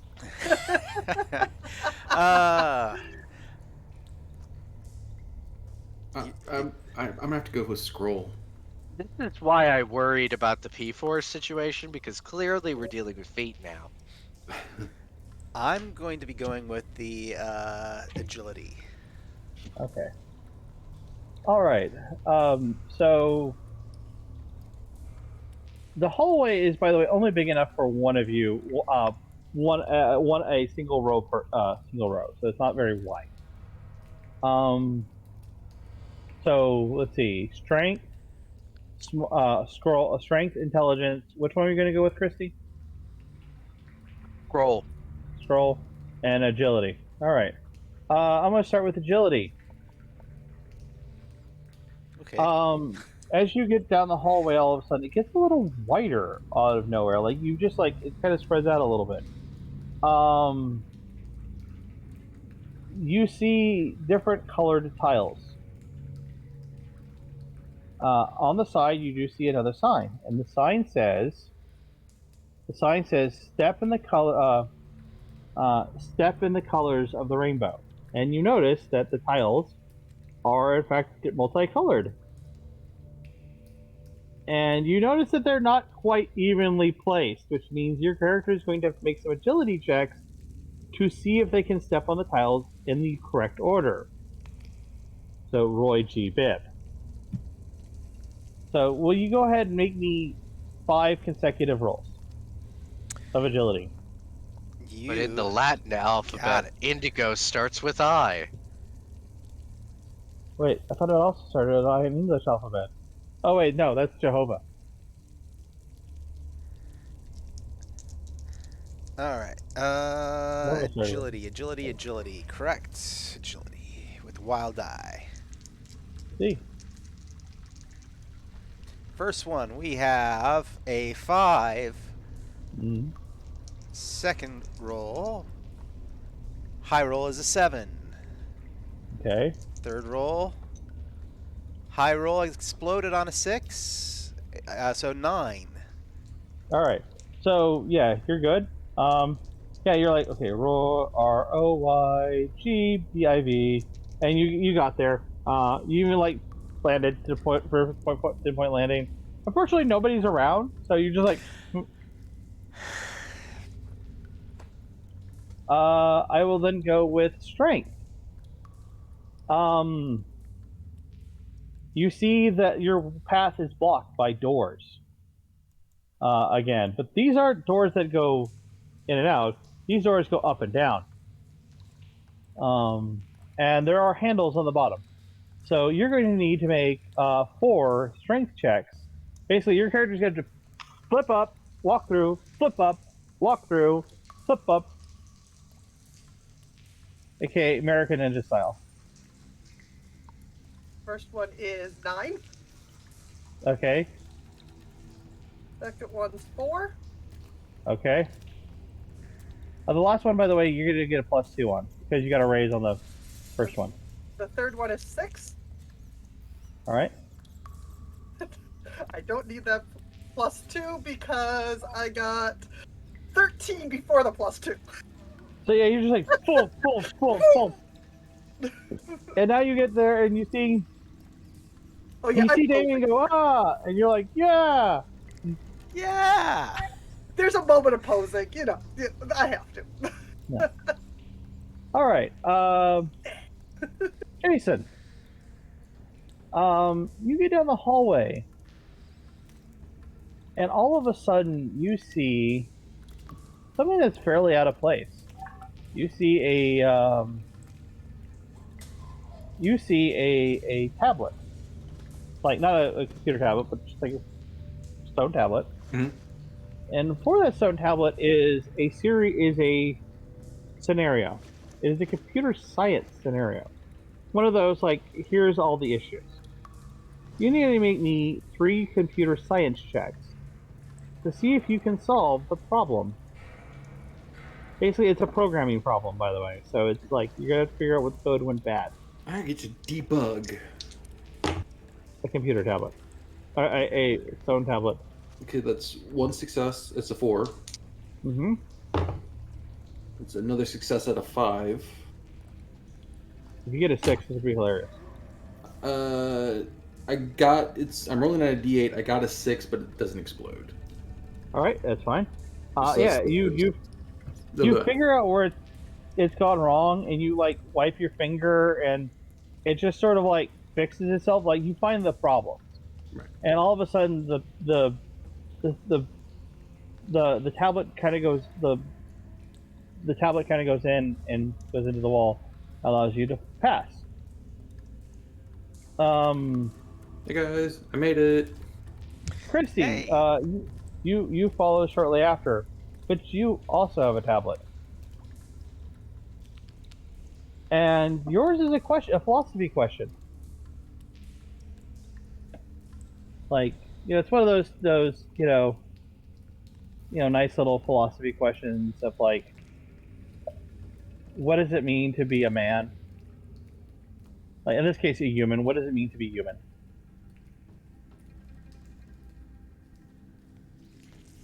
And if you want, you can make a philosophy roll if you want. Well, You only have to make one. clearly the answer is a miserable pile of secrets, but enough talk, shattered glass. Have at you. A Belmont. Is this one I can spend a penny on? You can if you wish. Okay. I'm gonna spend a penny. Although, try I'm gonna say re-rolling. with your answer, you get a +2, by the way, because you did Oh, answer. well the then I question. got a 5. I got Okay, a you're 5. fine. Okay, you're good. I was gonna say, I got yeah, because you 2 did actually. 3s. Honestly, okay, you're good. Does your dice not like you this morning? Is this because you were doing early No. morning rolling? It's early morning rolling. They must be night dice. Okay, nocturnal dice. They just don't like working in the morning. Yeah, that makes sense. Yeah, because you actually honestly did answer the question here, and like I will totally take a Pennsylvania Symphony of the Night reference. Yeah, it takes your answer. It also said, stronger than a coursing river if you want it. Mysterious is the dark side of the moon. So yeah, you guys have gotten through a little bit of obstacles, and you guys are back on the other side. And you guys travel down the hallway again, and finally you see a large, not a large door, but a two-sided double door. This one's made out of wood. It's not very fancy. They And you went hear all out on the chanting. doors, didn't they? And there's chanting. Oh boy. Just chanting this time, or is there chanting and moaning? No, just chanting. Okay. Okay, is it a whisper or is it a hollow and Appalachian apocalypse? Like that scene from like Indiana Jones, the Temple of Doom level of chanting. Oh, okay. Yeah. Not Gregorian chanting, by the way. That would totally be different via his single CD. So. Reloading my crossbow, nodding to everyone else. I mean, so far we've been doing great. I mean, this might be the final level. These really are doors, as they do have 2 sides. If they only had one side, I'd be concerned. Where is John Constantine when you need him? Which one? Maybe we could have true faith like Solomon Kane and make the doors open. So as you guys open the door, you see before you a fair amount of also hooded figures. all sitting, all worshiping in the room. The room is, you are on a top layer. There's a set of stairs going down. There above, at the bottom of the stairs is 2 large fire pits, keeping the room somehow both simultaneously warm and lit, but not so warm that you are now uncomfortable. There is a large, looks like set of golden doors at the other end of the room with a bunch of hieroglyphics attached to them. And beside the 2 doors is a large set of statues of serpents, snakes, mostly 2 king cobras. And another gentleman leading the group, leading the chant. He has not noticed you guys yet. Do we just start shooting? Well, if you want to start shooting, or do you want to let your boxer get down a little below first? I think I should kind of try to sneak down and. All right, go ahead and do a stealth roll. Have the potions been doing random effects, or have they always been acid? They've always been acid. Oh, okay. Don't drink it. I don't want to set things on fire yet. Okay. Out of 5, I think I'm gonna Benny that just to see if I can get higher. No, you're fine. You're 5. Okay, 5, good. Okay. Yeah. 4. If I would have given you negatives, yes, but no, you're fine. They're preoccupied. You're a fair amount of ways down the stairs, far enough where, like, you have to get closer to them before they can start punching you, or you can start punching them. I got a bum rush the lead guy. All right, so Adrian, you get a 5 of spades. Oh, Jason, Joker's yours. Nice. Ariel, the King of Hearts. King of farts. Play the King of Hearts. Jack of Hearts. Yeah. Ooh, we're going really high. That's good because there's like a dozen of these guys. Oh no. Yeah. You guys blew the last one's really easy. But these ones have clothes. Yeah. And weren't moaning, so I figured they're a little more healthy. I just want to, this. We should have said something before, but I guess we're going to wait for Adrian to hit first, I guess. Unless you want to go for those cobras. Oh, the cobras are statues. They're not alive. Okay. Yeah. Yeah. Yeah. I wouldn't do that to you yet. Well, I can always shoot the. There was like a priest or somebody leading it, right? Yes, there is a priest leading in. Well, are we in initiative already? You can choose take, since nobody's noticed you guys, you can choose take the first attack, at which point initiative will click in. I'll aim at the priest and look at my nearby friends and see if they nod in agreement, and then I'll shoot them if they do. Okay. With that, you're gonna get a +2, but you're also a good distance, so you would be a -2, so you're flat dice. All right. No objections, I take it then? No, we have no objections. All right. I shrug. Unfortunately, I don't get to go very fast, so. All right. Well, cultists. Why does it always have to be cultists? Because it's cheap, generic models from a reference. I just want to say a shout out to my dice today. That's an exploding, and so that was a 9 total on the roll for that So that's priest. a hit plus a raise. Mm-hmm. All right, and damage for my crossbow is 1d8 plus 2 with that raise. So, do damage dice explode? Yes, Yes. all those explode. Wonderful. So that's a 7 on my d8. That was a 6 on the wild. With the raised dice. So that's a 6 Mm-hmm. with a 3. So that is 16 plus 2, which is 18 points damage. All right, and you hear him go, "Oh, hail the serpent!" And then he's just now, like, the crossbow enters him. He immediately stops and he falls over as if he was again a miniature. Aye. Get him, Gary. Um. So yeah. Oh. Yeah. Gary will always go on your turn, by the way. So. All right, but does this count as the turn or? No, it will not count as your Yeah. turn. Basically, you've got a surprise action. You're like, "Pachoo!" and you've removed one of the dozen men that were in this room. So Cool. yes. Load Gary into your crossbow. Fire him into the crowd. Oh God. No, I wish. let's not get Tina involved in this. No animal cruelty in my games, please. It's not animal cruelty. I've played Final Fantasy VIII. They fly in, bite the bad guy, and then run back. Okay, that makes sense. Okay, Jason, it's your turn, and whatever you do, you get a +2.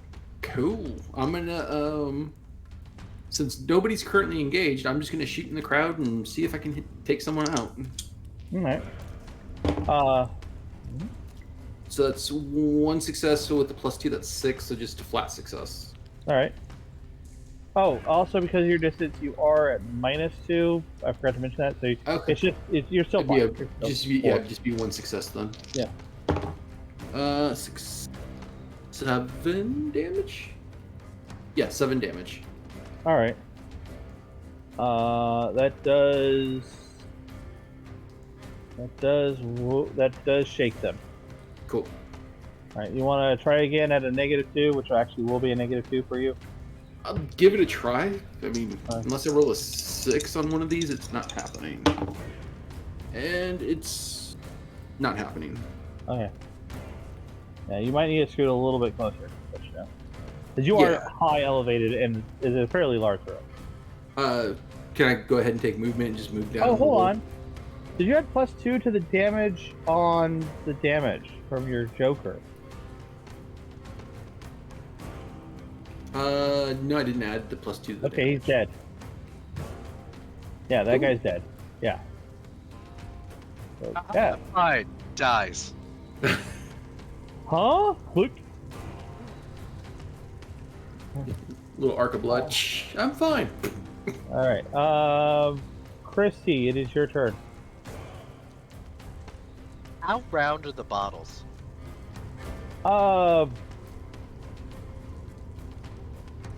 I'd say like stereotypical round with a little nub, think, potion style. I don't know how to describe it better than that. Round with a. So theoretically, I could skee ball bowling, roll it down the hill into Except something. it's stairs and it will bounce and potentially shatter before getting down. Ah, damn. Yeah. Sorry, Alright. You might want to move forward though a little bit so you're not at a negative. Alright, I'm going to run forward and then I'm going to try to Kobe it at them. Alright, let's see if you can pull a 3-pointer. Okay. As long as I'm not Shaq. I mean, as long as you have the general by your side, you're fine. Explodes. Nice. Okay. Alright, so that's a 9. Wild die is a 5. Okay, so 9. So that hits plus a raise. Yep. Okay. So the raise for you is again just add an additional d6 of damage. Okay. 2d6 of damage. Don't worry, Adrian, you're gonna get to punch something. Explode. That's fine. That's why I have 12 of them. Pretty much figure you guys are gonna take out one for your turn. 15 damage. Yeah, he's dead. It exploded. Jason, it is. Sorry, Damien, it is your turn. Yeah, before the end of the game, I won't keep making that mistake. I have a lie. I'll keep making that mistake by the end of the game.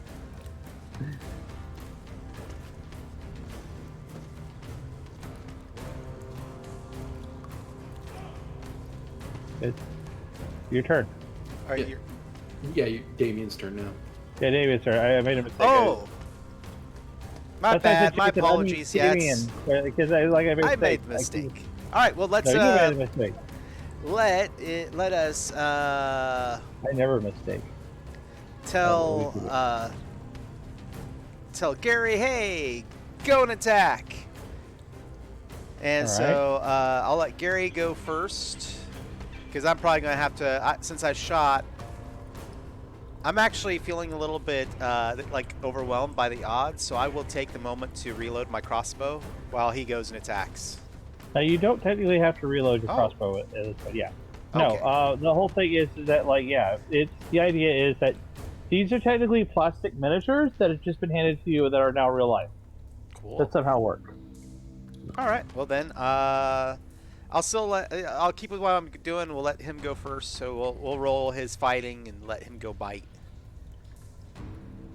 So that was a 5 for their fighting, Okay. That does hit. and then D6, D4 for the bite.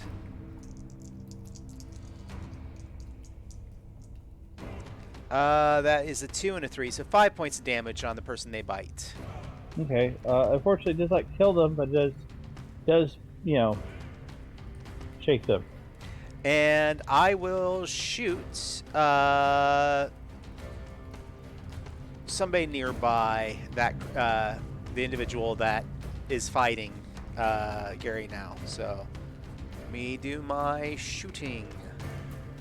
Oh, did you move forward a little bit so you're not at a -2 on shooting? Sure. Okay. Move forward a little bit and let's shoot. Hope for the best. Also, because this is a one-shot, I don't want to spend every round agree. Okay, you can skip around because you're reloading. Yeah. Even one-shot, I kind of want to make this faster. All right. So on my shooting, that was a 5 for the roll. Mm-hmm. And then damage-wise, 8 points damage. That actually does take him out Sweet. and does not hit the dog. That's good. Ooh. That was something we had to worry about. If you actually miss, you have a potential to hit your partner because they're in the line of fire.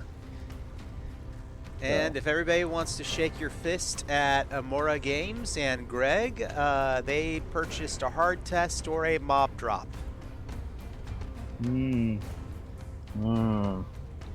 Could Do we we already drop have a the ball mob here? from up high and have them rain down? It's the and GM's then choice break their how legs. it is the GM's choice how they work it into the story. They can have another mob show up after this one or a hard test. It's your choice for the GM. So. Okay, I have an idea. So Stone Cobras are coming to life. So, don't give me ideas. And then they fall into the nothingness. They had to go back to the other 2 rooms ago, and they have to take that test, and they all fail it.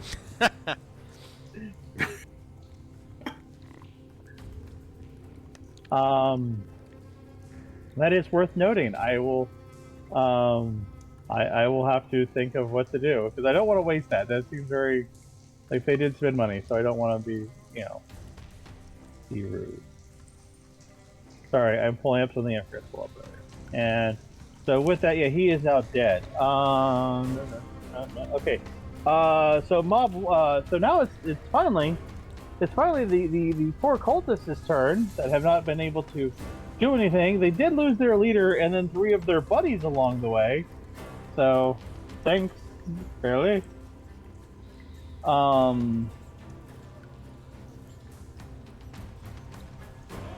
the hell? Sorry, my computer decided to do something weird and random. Which, computers do that. Yeah. They do. That sounds like a Savage Tale 4. Yeah, it. Still there? Okay. Yeah, I am. Okay, it's for some reason like a random window decided to open up. Like, I don't know why. I think I know why, because I think it's probably something to do with the fact that I have to run at the same time. Alright, yeah, thank you, Greg. Thank you for everything. Alright.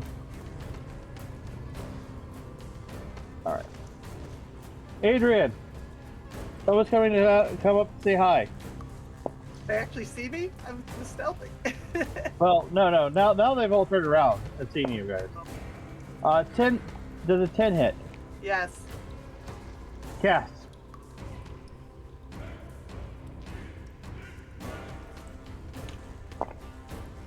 Uh, 7 points. Toughness. Nope. Okay. Damn.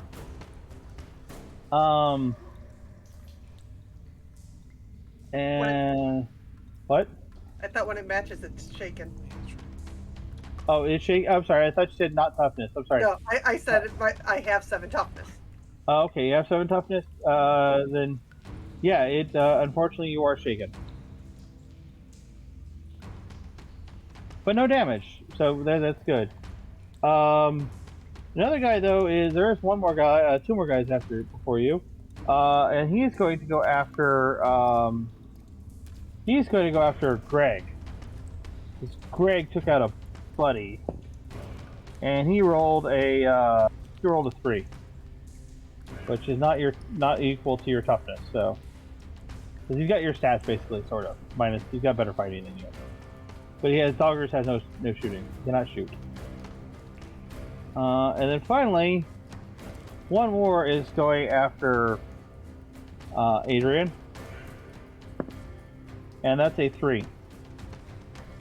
So I'm not even able to act, and they still can't hit me.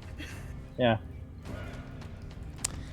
And players, we also now have a $5 donation for speaking in questions for 1 minute. Okay. Here's the thing. I want you guys to delay that. Okay. 1 minute until the next room. All right. Cool. I mean, we're going to do an escape box games. We're going to do it. Just in the middle of comments, so they can choose not to talk for 1 minute. But next room. Oh, this is going to be fun. I'm just gonna be like, I hit for a 5. Won't that make things complicated? So, no, not yet. Yeah, Chrissy, gotta wait. All right, Adrian, it is your turn. 2 guys on me. I can't let them. Well, actually, first I gotta unshake. Gotta shake it off. My vigor's good. Yeah, 15. Yeah, you're totally unshaken. I'm really good at just shaking off punches. It's just insane. Also, it's these pathetic guys, by the way. I was mostly just shocked that somebody actually managed to do it. Yeah. Pull me off for Holy a minute. crap. So I'm going to do the double punch again. So the first one, that is 5. All right. And That's it. And the second one with the -2 is 11.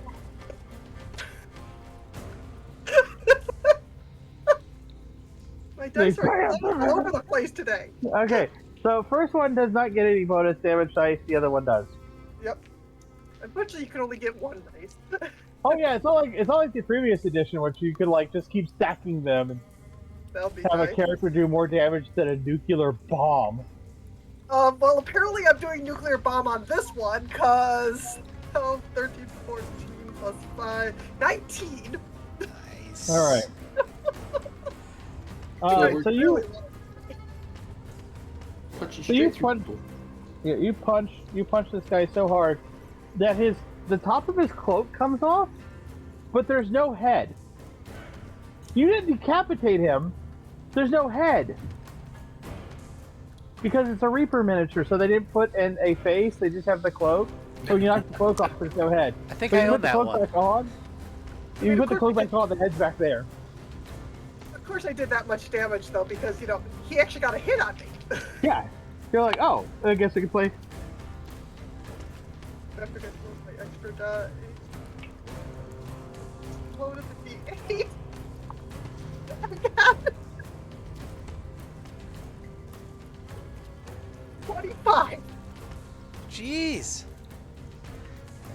So I'm just gonna take it because you got all that inspiration from like 2 rooms ago. You're like, well, Ready for my heavyweight championship battle. Aye.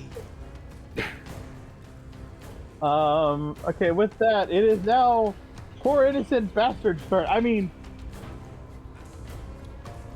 I guess 2 of these guys are homicidal because one's gonna go for Adrian Suicide. and roll a 4. Nope. Another one's gonna go for Adrian. Rolled an 8. That one actually hit. And 3 points of damage. 3? That's Not very what. toughness. Yeah, that's not happening.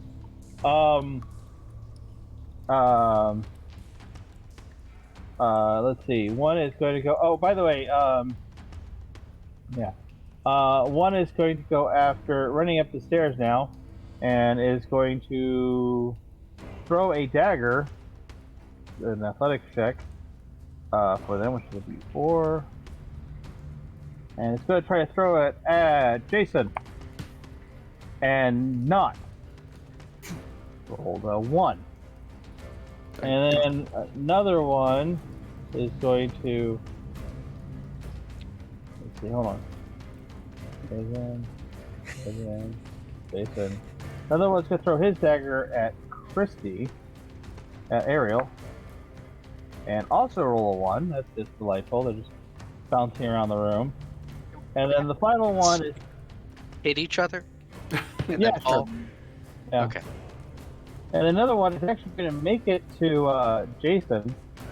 Sorry, actually, Damien? Damien, and he's going to try to do some damage. Okay. Does a 5 hit you? Yep. Okay. 10 points of damage. Oof. Ooh. All right, it definitely goes over my toughness. All right. So you're shaking a -1. Yep. All right. So, all right. And that's all of that. So now I take all these cards back and notice 2, 4, 6. There's 6 bad guys left. So, while I'm doing all the reshuffling, is there anything going on in chat right now we need to know about? Any word donations? I think we're good right in this moment. Yeah, we're caught up. No.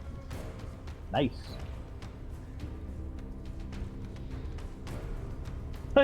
Stick like a murder hornet. Really? Fly like a. Loving this new set of dice. I want to say this is charity stream luck. This is like, I'm just gonna murder everything now. Good. Okay. Also, how are we doing on time, by the way? Before. We still have about an hour till we need to start wrapping Alright. up for the next stream. Okay, we're good. We got one room left and then an epilogue. So. But this is supposed to be this is a con game for me, so this is like I keep it really short because con. Yep. All right. Do we have one room or do we have one room plus one room? No, just one room. Okay. Okay. No, this is thing. Okay, Adrian, Queen of Clubs. Okay. A little higher this time. Jason, Queen of Diamonds. Nice. Christy, Jack of Hearts. Back up hard. And just because someone has to be the low end, Damien, you got a 4. Yeah. Oh no, Jason, you got another 4. For what? One of the mooks is got to go next, and 'cause he actually got the King of Hearts, and he is going to roll. against Adrian, because he was up to Adrian. Oh, only one, please. No, he does not hit that yet. He is quite bad. And then the next one's gonna go, and he is the one that threw his dagger at Jason and missed, and he's gonna walk all the rest of the way up and take a swipe at you. For a rolling at 2. Nope. All right. Parry's 4. Okay, so next up is going to be Jason. So the one that's right in front of me, I'm going to shoot him. All right. Because, like, really? You come up here? You bring a fist to a crossbow fight? And that is 1 success. That's I got fine. 4. That's all you need in life. And that's 6, 7, 8, 9 points of damage. Yeah. You informed this gentleman of the error of his ways, and unfortunately, he is now also fallen over and is falling down the stairs. By the way, still in the pose. It's just sort of like yeah. Aye. Aye.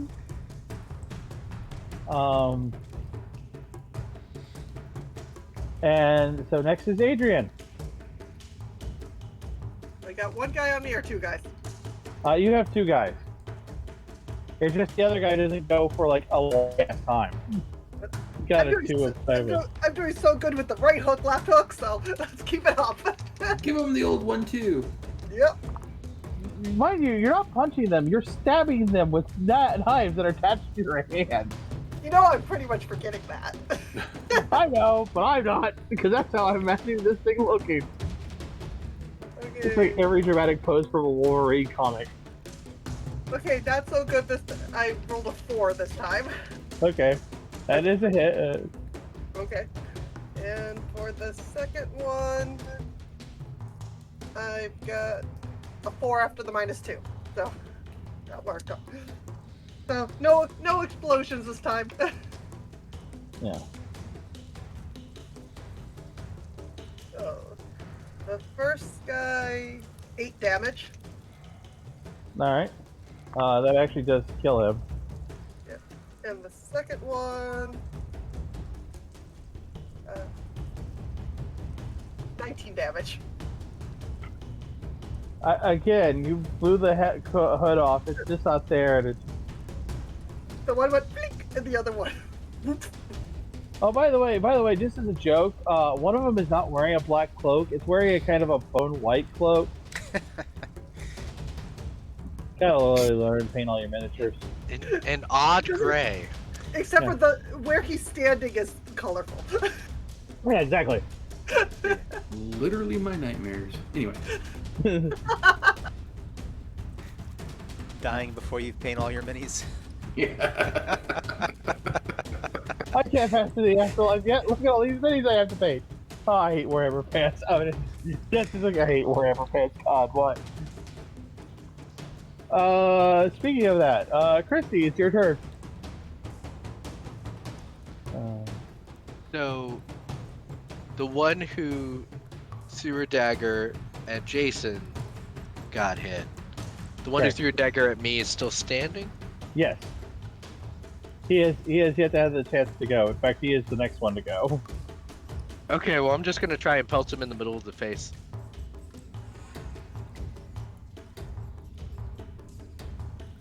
Go for it. Just gonna Yeah. whack it.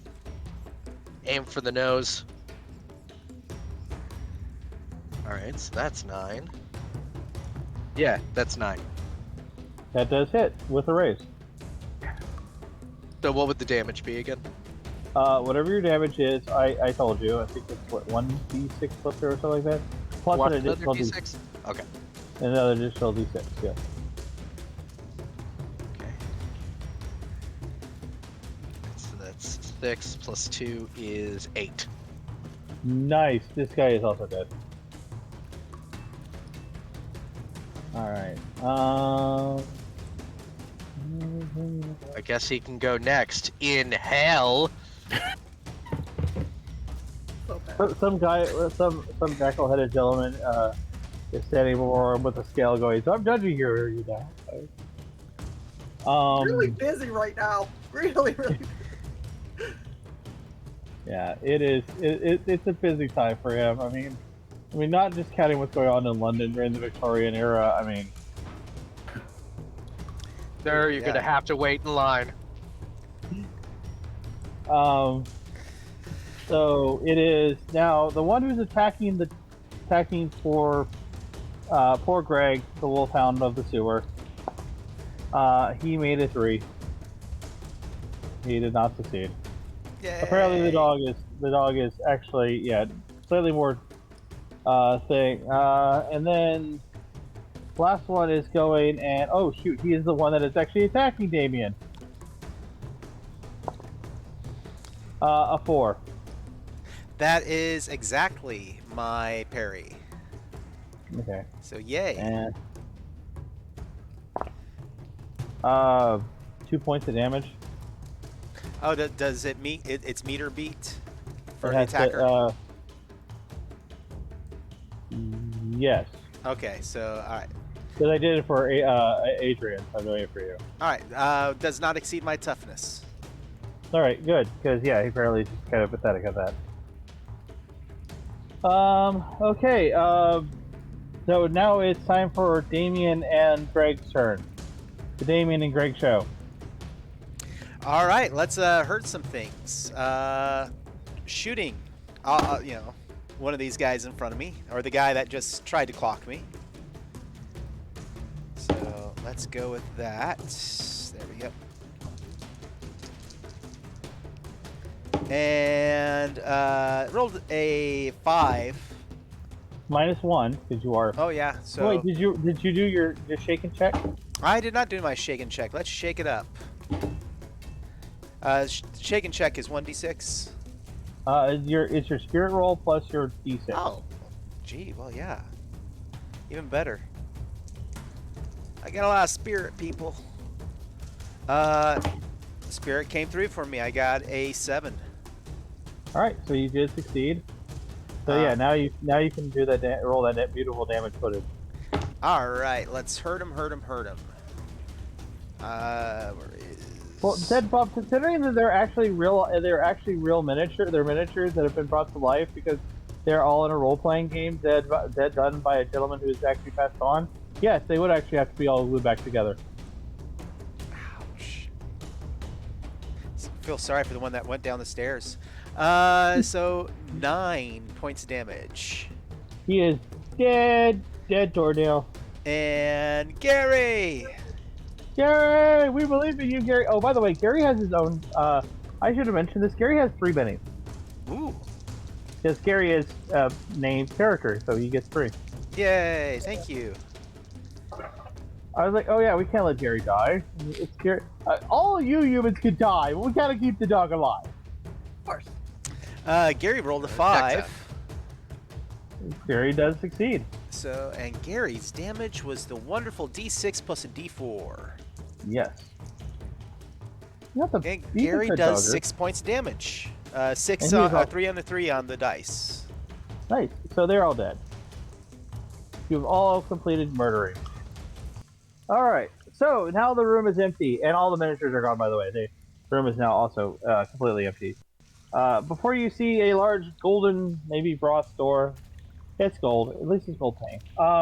Door covered in hieroglyphics. If any of you knew Egyptian, you know it's just garbage.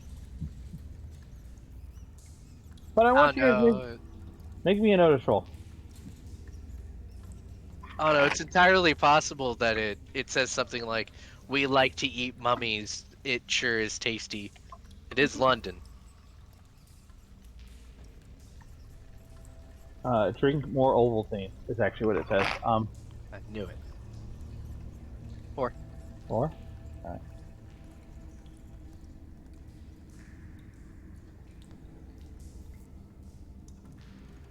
What else did everyone get in the notice rolls?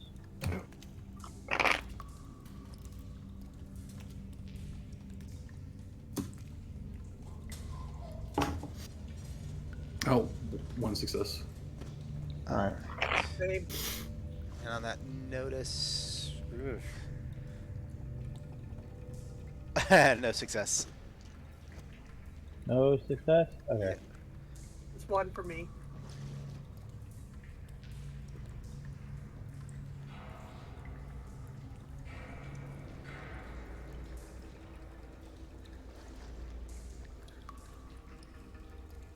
Alright, so for those who got no success, you do not notice anything, obviously.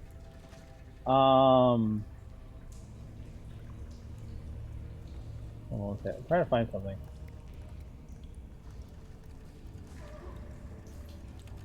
Alright, not gonna find him tonight, apparently. Those who do notice something. First off, Edward is talking again. Eduardo is talking again. Because as you guys have emptied the prayer, the main room of the cult of the Serpent King, you feel a cold breeze come before you. The smell of chemicals and death permeates behind the golden door. So for all those who did succeed, you do smell it. Those who didn't succeed, you're like, huh? There's also one other thing, you guys. Those who did succeed do notice one thing. There is 3 words you know from the door. It is on the very bottom of the door, and you see it. And on the bottom of the door, it simply says, "Made in Mexico." In Mexico. Because again, it's a miniature, so it's that's what I'll say there. Mm-hmm. See, I can be funny. So yeah, and Eduardo keeps talking. As the last member of the cult falls, the doors to the Serpent King's lair open, and of course the door opens. At first, it kind of jiggles a little bit, and then it kind of opens. It won't get off the peg. Do you guys enter? Yeah, I'm guessing. You're only speaking questions right now, right? Once you enter the door, yes, you will be. It's worked so far. I guess there's no stopping but go forward. I mean, Before we enter, I'm gonna throw a potion bottle in. Okay, it lands and busts. I don't hear any screams. No. Okay. You're just going to stand around here all day? I mean, Saw if there was someone secret in there. I mean, if this is like a video game, I mean, this is the final boss in there, right? So, if we're ready, let's go. Oh, real fast. Make me a. Oh shoot. Gonna have Jason do something. Damien do something. I'm trying to figure out how to get your health point back. But everyone, since everyone's been doing really good, give yourselves an extra penny. Yay! You're about to start a boss fight, so get a penny. I've been saving been those for really this good. moment. As you guys enter the room, as the last one of you crosses the threshold, the door before you slams shut. Pop. Why did that happen? I mean, dramatic You do effect. something? The lights, the pillars around the room start lighting. The torches around the pillars in the room light up, one at a time. Finally, lighting the room full circle. Before you see a golden sarcophagus with a serpent's head. An additional two large serpent statues stand before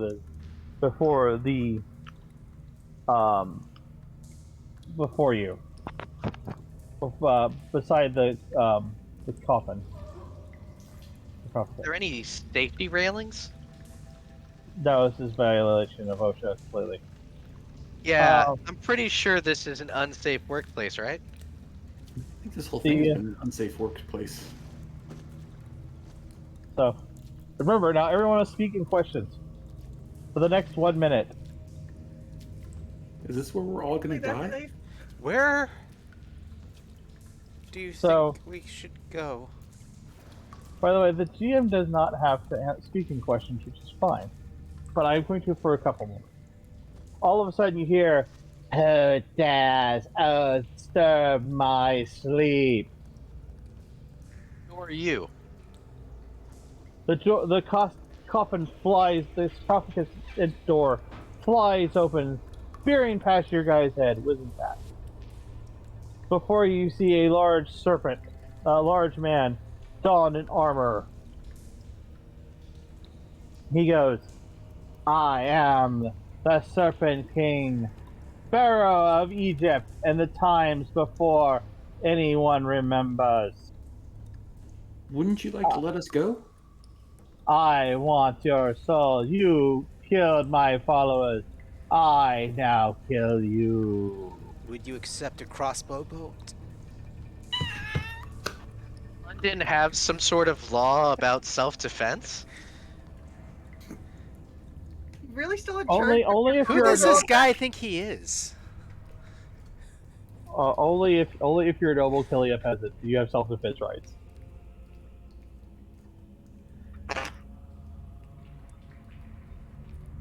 Isn't there Doing something in the something Magna Carta about this?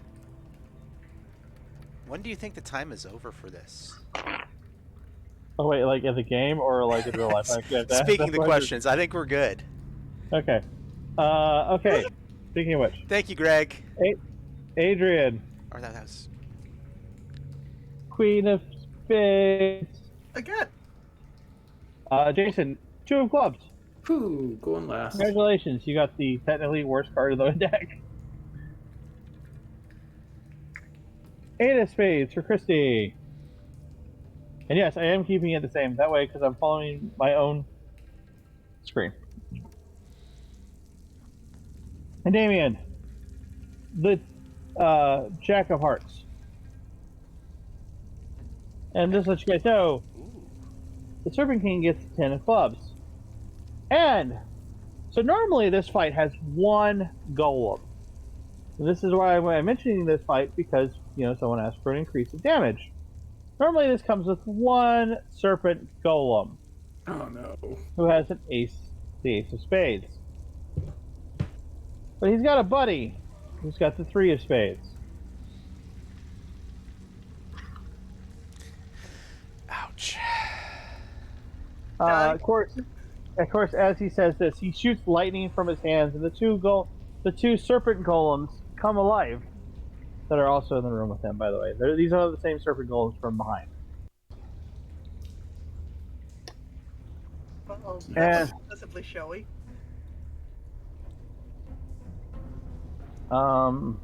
So, and this thing's going to attack. I'm assuming Adrian's in front. And rolls a 2. Congratulations, you completely failed. Congratulations, Serpent, you failed me again. Adrian, is your go. Since something just lunged at me, I'm assuming I kind of need to deal with them, or they get Mm-hmm. hit. Punching him, good. Oh, explosion. Firstly die today. 17.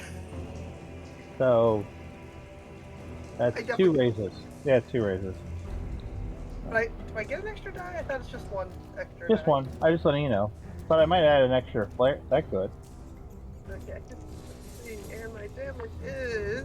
Oh, jeez. 56. Ooh, another $100. Thank you. Yeah, Alazilla from our Oh, Seven wow. Seas game by Leaps and Bounties. Thank you. That was 19 damage. 19 damage is enough enough to kill him, actually. Shatters. Yeah. They have a toughness. They had a toughness of 8, so your dice love you, apparently. I took down a snake. Also. Was this the god or was this a golem? This The is a golem couple of. attacked me. Golem, got it. All right. I kind of had to defend against the thing that was hitting me. No, that's fair. Well, tempting to hit me. Damien, it is your turn. All right, let's shoot Oh yeah, Dieta. and the Serpent King is floating in the air, by the way. He's not walking; he's floating. Well, then 'Cause I he's will bougie shoot like that. the floating dude, and I will let I will say, Gary, charge the snake. And so Gary just looked at you like, really? I'm Huh? taking the floating guy. You take him. So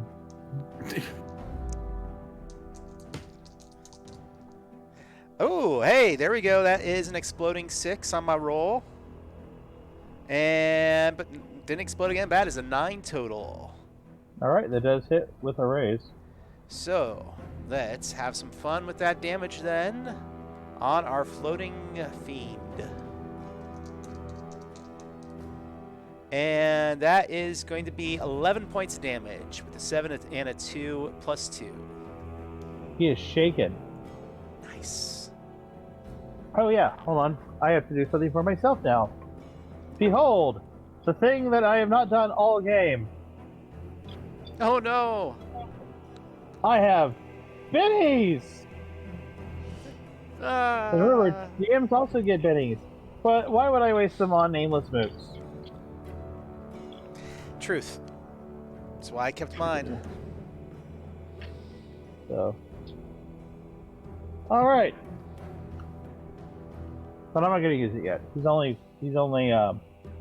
shaken, not stirred.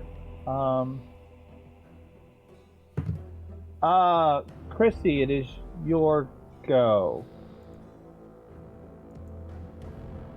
Okay, sorry, I'm just reading one little thing. I'll have to try that next turn. Okay, I'm gonna look at the god, I'm gonna draw his attention, and I'm gonna say, have you ever heard of Nietzsche?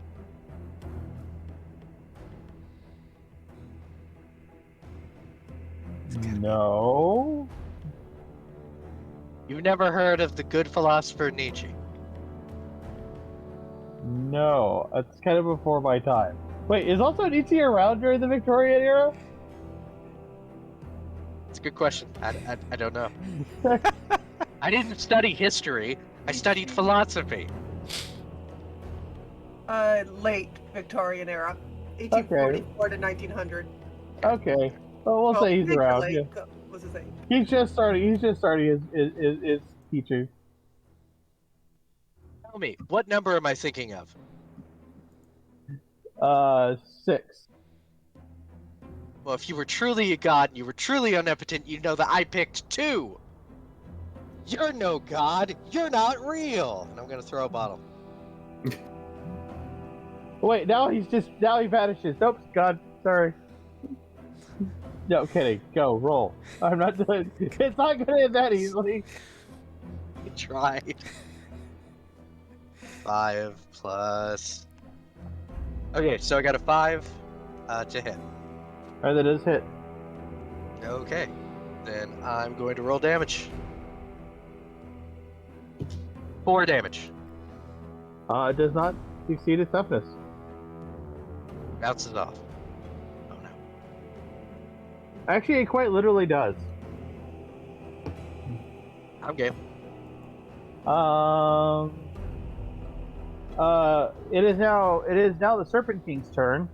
He rolls a D10 to unshake. He is a boss. I made them. He succeeds. He is unshaken. He is going to roll a magical attack, which is for him 2d6. And he's going to aim at the person who actually shook him.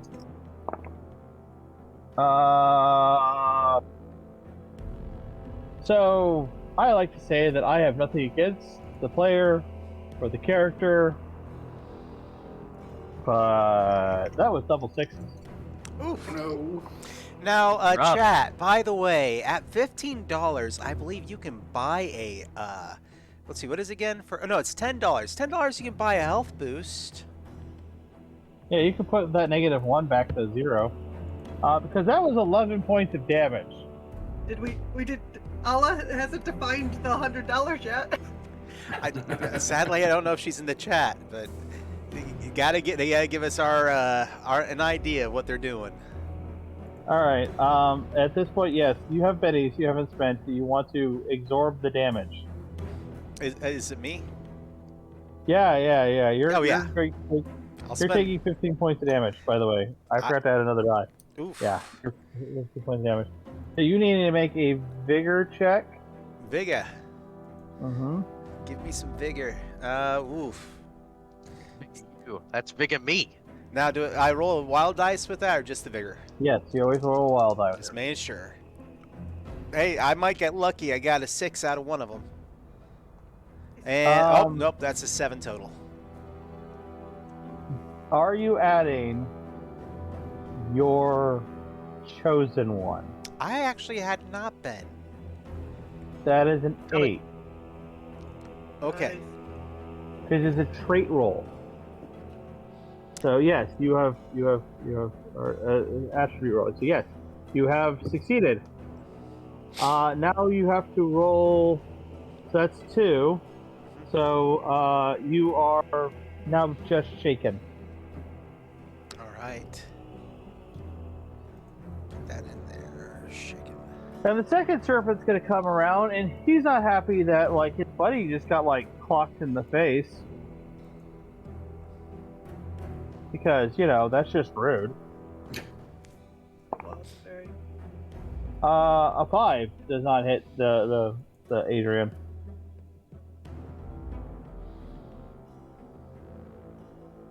So, and that was everybody. I haven't gone yet. Oh yeah, sorry. You go next. I'm sorry. I'm just gonna see. I want to see that the Snake King just tried to hose Damien, so I'm gonna fire once at him for 1 success. 5. That hits. 4, 9, 10 points of damage. That does shake him. And then I'm going to shoot him. Shoot him Yeah, again. you shoot again. Okay. -2. Yeah, that's a 3. All right. But you know what? I'm gonna spend a Benny to shoot him again. All right. To reroll. I should say reroll. Oh wait, hold on. You have a lane, don't you? I have a what? A lane. Mm-hmm. You're having the edge. A lane, don't you? No, I've got be a zebra and fleet-footed. Oh, Fleetfoot. Okay. Yeah. I thought I gave someone a lane. You gave it to me. I'm sorry. All right. Ooh, that's a 6, so that's exploding. So that's 9 All right. That So does that's- hit. with a raise. Mm-hmm. With a raise. So 3. Actually, that means you're. I'm sorry. No, you're fine.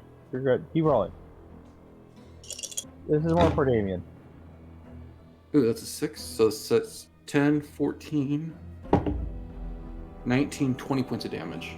All right. I'm gonna have to spin a Benny, and then roll a D8 on Vigor, and hope that I get at least 1 or 2 raises.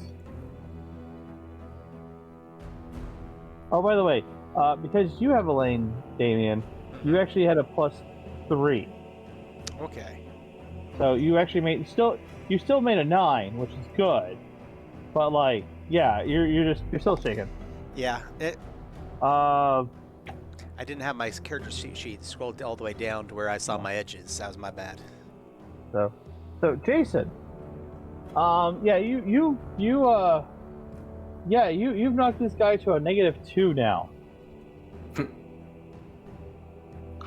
You did some major damage.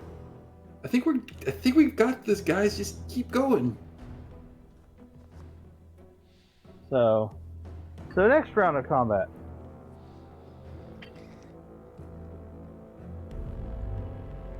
Adrian, get a diamond. Because apparently, like, Jason likes the number 2. 2 of diamonds. Sorry, dude. It's alright. I played one I'm game on the destroying stream. them too.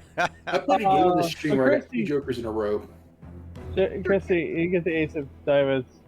At least your character isn't the tank that needs to go wants to go with you at the beginning. Are aces high in this game or low?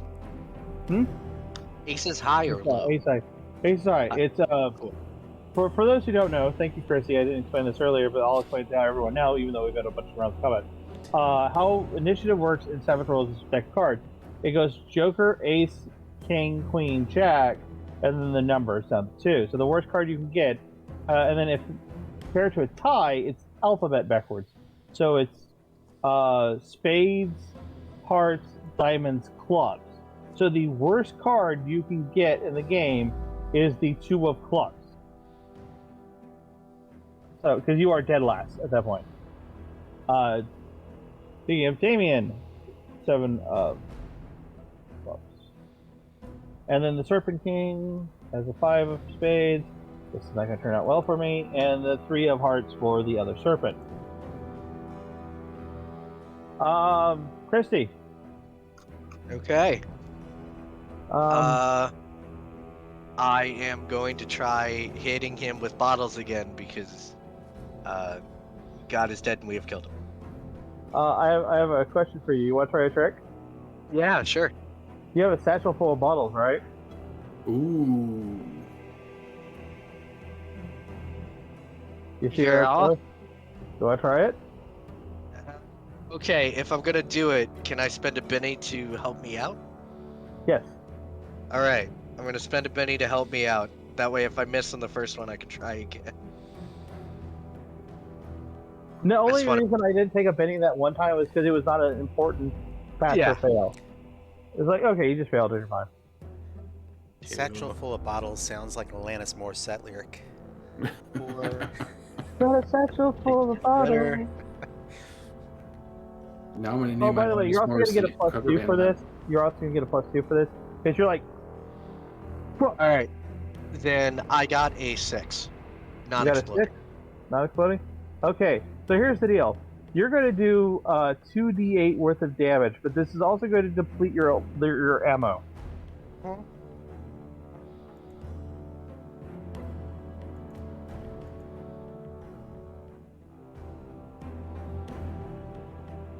Spend a Benny. And re-roll it again.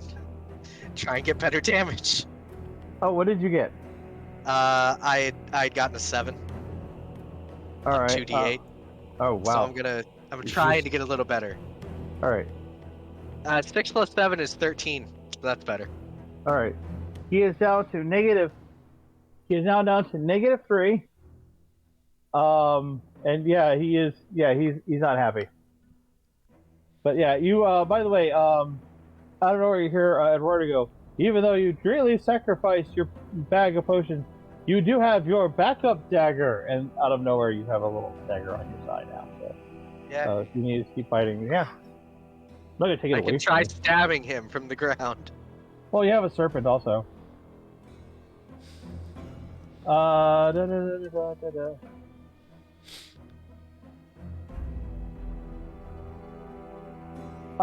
Yeah, no, it is reverse alphabet. I learned it as Shane Hensley destroyed characters. Yeah, that sounds about right. That sounds about how that works. Oh yeah, yeah, it's the alphabet backwards. I'll explain something later. And Adrian, it's your turn. Okay. So I think I'm going to join in on trying to hit the big bad. He's floating in the air. Oh. You also have a serpent still on you. Oh, the other one came at me. Okay, then I guess Yeah. I'm at the serpent that's on me. Yeah, he rolled a disappointing 2, which was No wonder kind I of didn't surprising. even notice it. Oh Yeah. wait, you're there. And I got a 5. That does hit, actually. Mhm. Oh my god, I only did 6 damage. Getting a little tired here, I guess. He's Do you have any shaking. bennies left? Oh, I have Okay, all my pennies left. I forgot I okay, can well- take damage in this game. Yeah, go ahead, re-roll your damage. Now, normally, you're supposed to, when you reroll damage, you're also supposed to reroll the hit, but I want to like speed this along a little bit, so I'm willing to do that since it's the exact same dice. go for it if you want. So that's still a 5. Okay, still hit. And that is 11. Okay, yeah, he's dead. Woo. You literally punched out 2 giant snake golems. And And? Jason, it is. Sorry, Damien, it is your turn. Sweet. Sorry, I was kind of looking at the card wrong. All right. Shoot away, shoot away. All right. And rolled a 5 to hit. That does succeed. And we'll get that damage in. That is a 7 with 2, so that's going to be 9 points damage. Fortunately, you did not succeed his toughness. Ooh. And I don't think my wolf companion can do much for me right now. Yeah, he's still floating. Yep. Which is great because he is now at -3. He is looking at all of you. He grabs the pendant. He's got an emerald pendant on his chest. He grabs it, smashes it. A giant energy wave comes out and smacks all of you to the ground. He goes, "You mortals dare wound the Serpent King. Know that I am nowhere near my true power, only fresh awakened." He then shoots a blast up in the air, putting a giant hole in the sky, in the roof. Debris falls nowhere near you guys, showing the early morning of London town, where you hear Big Ben. You hear the Tower of London, of course, chiming off. He goes, "Beware my return, mortals. For next time we meet, your doom is inevitable."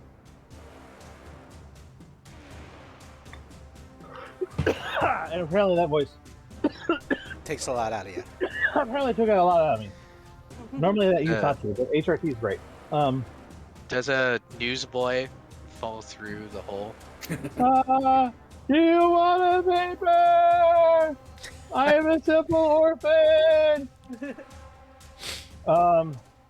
You guys, as he says that, he flies away off where you cannot see him. And as he leaves the thing, you are now sitting back at the table in your normal clothes. No wounds, no nothing. Anything you guys experience is no longer there. And before you see Eduardo one more time sitting before you, he goes, "Well, I thank you guys for letting me run my one last game. I was hoping to publish this before I passed, but oh well. Hopefully the buyer enjoys it and publishes it. I left a note for that. So thank you for allowing me my one last game before I have to go.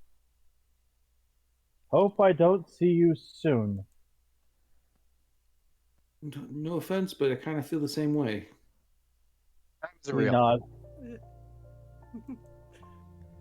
So he then snaps his fingers, and you guys are back in the auction, and a security guard grabs the box before it hits the ground.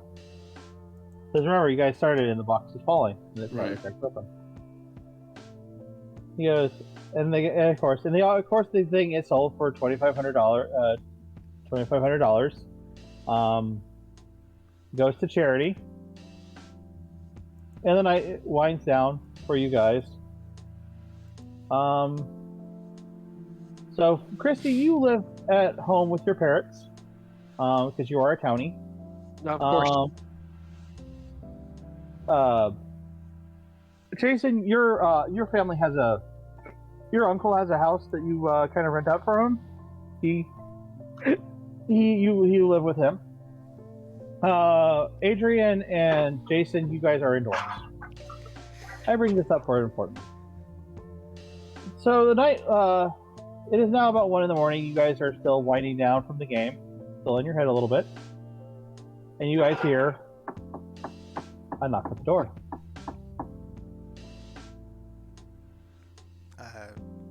Answer the door. Right? Camera. Mhm. What? Oh, you have a camera? Nighttime. Check the camera. Christy, you don't see anything. Except there's a box now on your doorstep. In fact, the rest of you, when you guys do open your door, there is a box at the doorstep. Except for Damien. Damien, there's a box. And a little puppy. No. Oh. And the box is emerald green with a picture of a person with claws, Wolverine, claws, and the Serpent King firing, and a person throwing potion bottles, and a dual crossbower, and a big crossbow, and a dog chasing after a giant serpent. And the box is a simple title on the box: Rise of the Serpent King, Adventure 1 of 4. And a simple note says, enjoy the adventure. No, very cool. That's neat. Love it. And that is the end of the one last game for the road. Awesome. I liked it. Yeah. Yeah. Where can we get it? I actually should make the Rise of the Serpent King as a real adventure, just as a fun little aside. Yeah. But yeah, that is the Rise of the Serpent King Awesome. in the setting Nightmare Victoria, which is also not a real thing. It's Rippers. It's obviously Rippers. So, but yeah, so let's talk about the charity some more before we have to call it off. Yeah. So, everyone, today so far for donations, we are doing really good.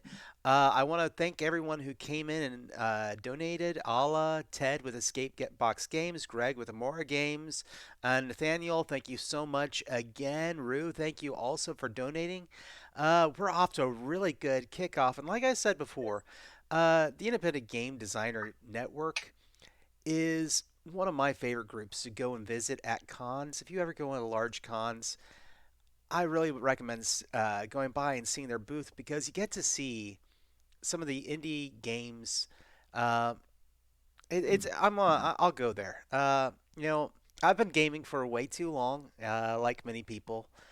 And there came a point in my life where I was like, I don't want to just play the big game that was out there. I wanted to see what all was available. And when I was a kid, I played everything because you went to the bookstore and all the games were there. There really wasn't a focus on one market.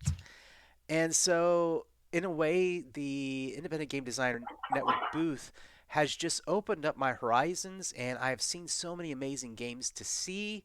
So I want to shout out them, but at the same time, the diversity scholarship, the idea that we are helping, underrepresented and minority groups within the gaming sphere itself.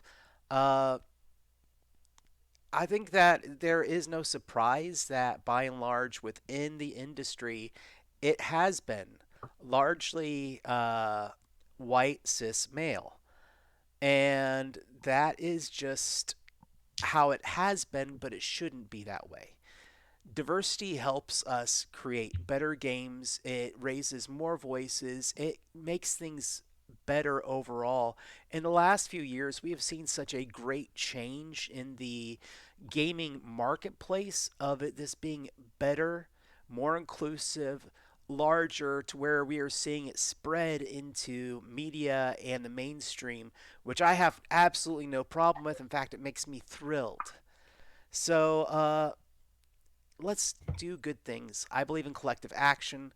Please, if you want to, I want to be sure to point out that we do have a special donation that at $25, be sure to send to us a small little blurb. It can be a thanks. It can be an ad for your own game.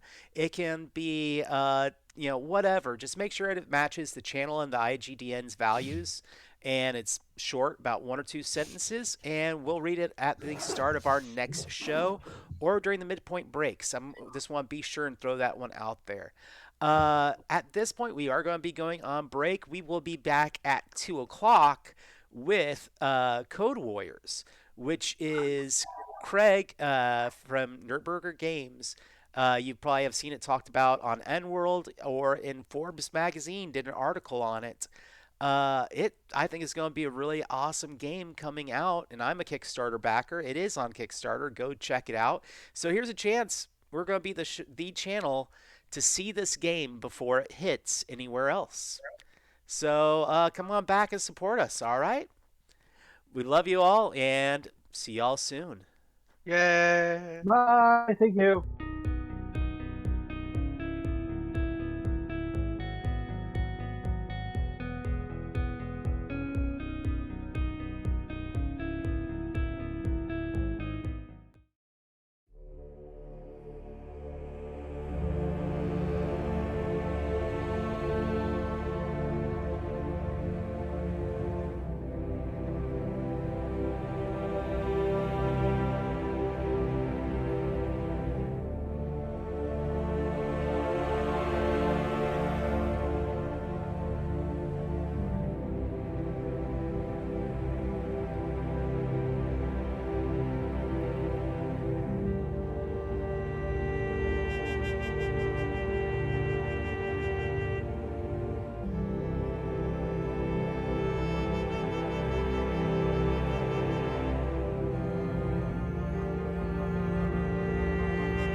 Hey, John.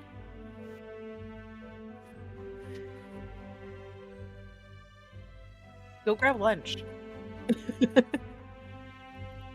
So, no, you're fine. I'm just in here early because I figure I might as well be. Let me go ahead and get my video up. How do I sound, by the way? So, you're hearing Cass in the background.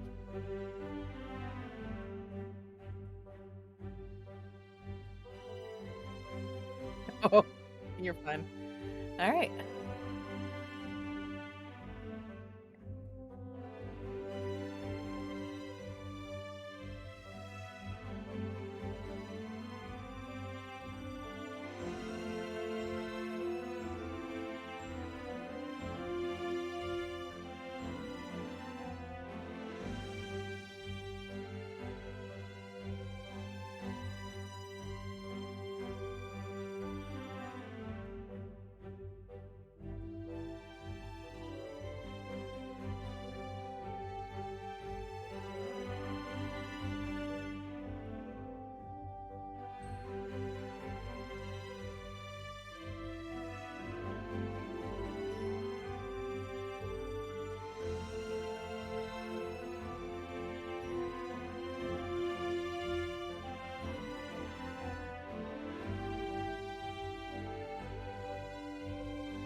Hello. Okay, mic is working. Good.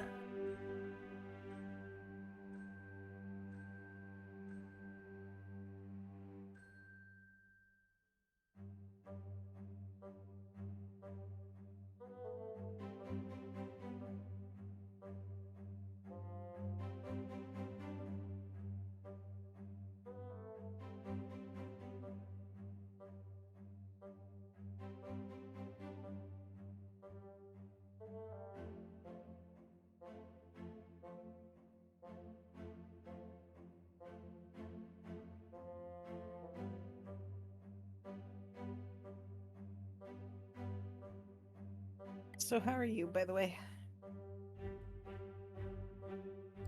Currently chewing at the moment, but otherwise, I'm alive. I get that.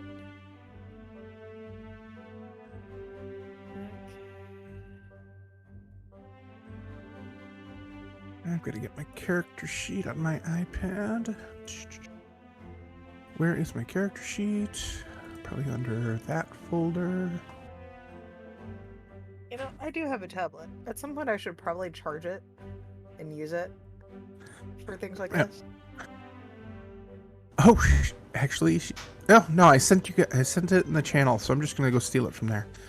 That'll make my life easier. It does make things easier. There he is. Come Yay. here. Cat, go away. I can't talk to you right now. But Kitty deserves and demands love and attention. Yeah, constantly.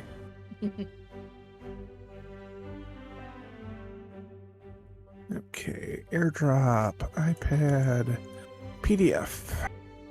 Ooh, I forgot. I get to be in landscape mode for once. Yay. Okay, do not need hairbrush right now. Go away. Okay. I probably there we do, go. but I don't care. Can't find my hair tie. Yeah, Actually, hold on. I I do have a hair tie. believe me. I was gonna say I get that 100%. I'm improvising a hair tie out of an old elastic that's in front of me.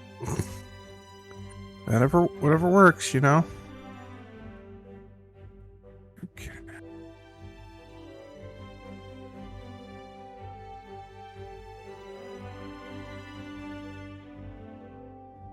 It is surgeon's note.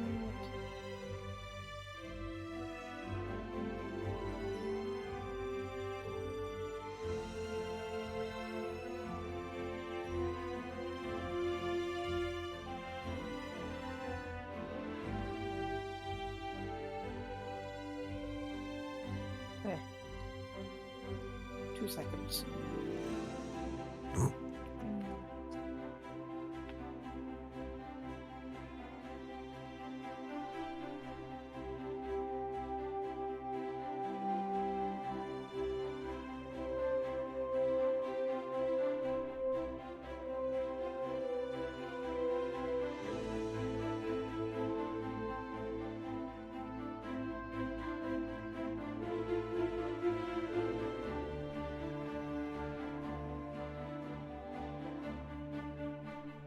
Oh no.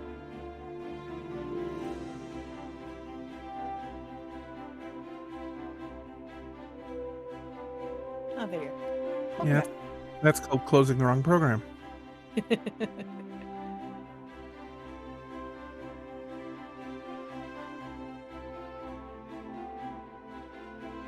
Alright, they're much better. Even though I now have a very obvious cowlick on the side of my head where my undercut starts. I was gonna say it's hard to tell with the background. It literally just looks like you have a green halo of light around your head. Yeah. Yeah, I can't even tell. It just looks like you have like all your hair pulled back.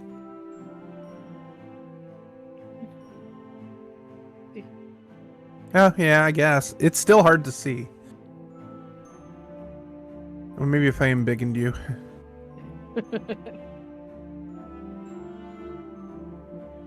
But everything else is tame. At least it's not as wild as it could be because I did manage to get it cut a couple of weeks ago. So it's still longer than I like, but it's not. It's not to the point where I'm being driven crazy by it yet. That's fair. Okay. Let's get my camera working. That is the correct camera. Well, I other have Tylenol next to me. I took a nap on the couch before starting because I just me and mornings don't mix.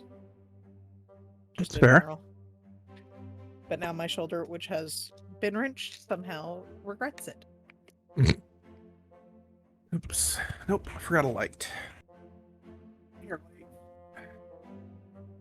Are you charged yet? I hope you're charged, because otherwise, we're gonna go dead in the middle of this.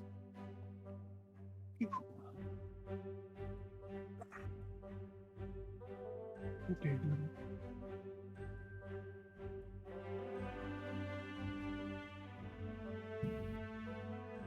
Hello, Craig. Hello. Hello. Looking forward to things. Aww. All the May and Kaylee. What? Huh? I'm You're, confused. Your pops behind you. Yeah, I decided a couple weeks ago I needed to not just have like blur behind me and actually like start doing things with them. So there's actually another row. Oh, nice. And there's supposed to be over here another flag hanging down. I just haven't had a chance to do it. Okay. And now that's too low. There we go. Okay. That's right, 'cause I have 2. Who's got the kettle drum? Not me. Okay. I should probably close least I that hope window. not. It's a little chilly. Hell with it.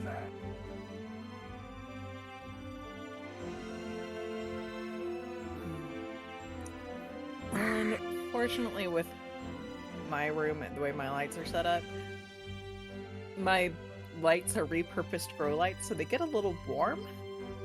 Ooh, yeah. So I need to actually get like a ring light to set behind my camera. Yeah, I've got an LED strip behind me going up, which gives this. I've got this light Yeah. for a fill light, and I got the ring light on my camera. So I really should get a couple good stronger lights to bounce off the ceiling, but Hey, you look pretty good. you can't tell I had my face burned off earlier, so Oh no. What did you do? I got a couple years ago I did laser hair removal, Oh, okay. and there's like 3-4 spots that are still not gone, and so I had to have that touched up, and they had an appointment today, of course. Yeah. So everything's getting blue shifted here because I am a little red, so I'm making sure all the lights shift a little bit.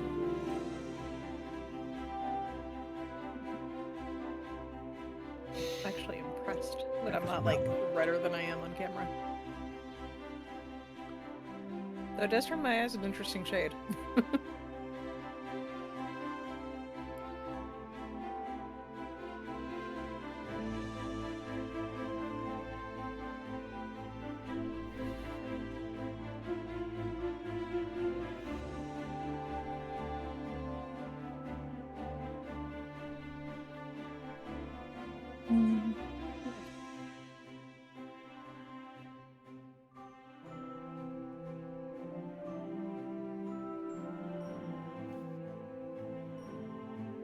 Hey, John. Yeah. Good.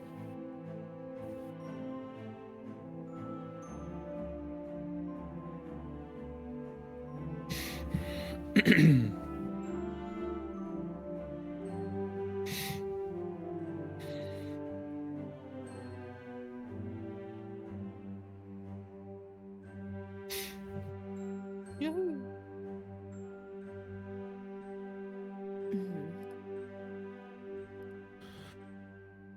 Oh boy.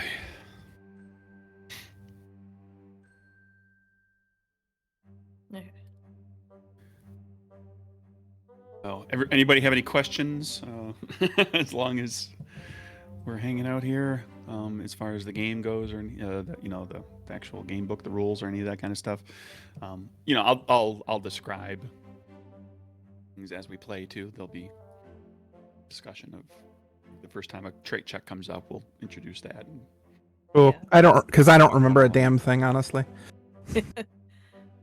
So on the track when it says getting a hit, is that a success or is that damage incoming? That's my only question for the It's moment. just the term. It's the term for a hit.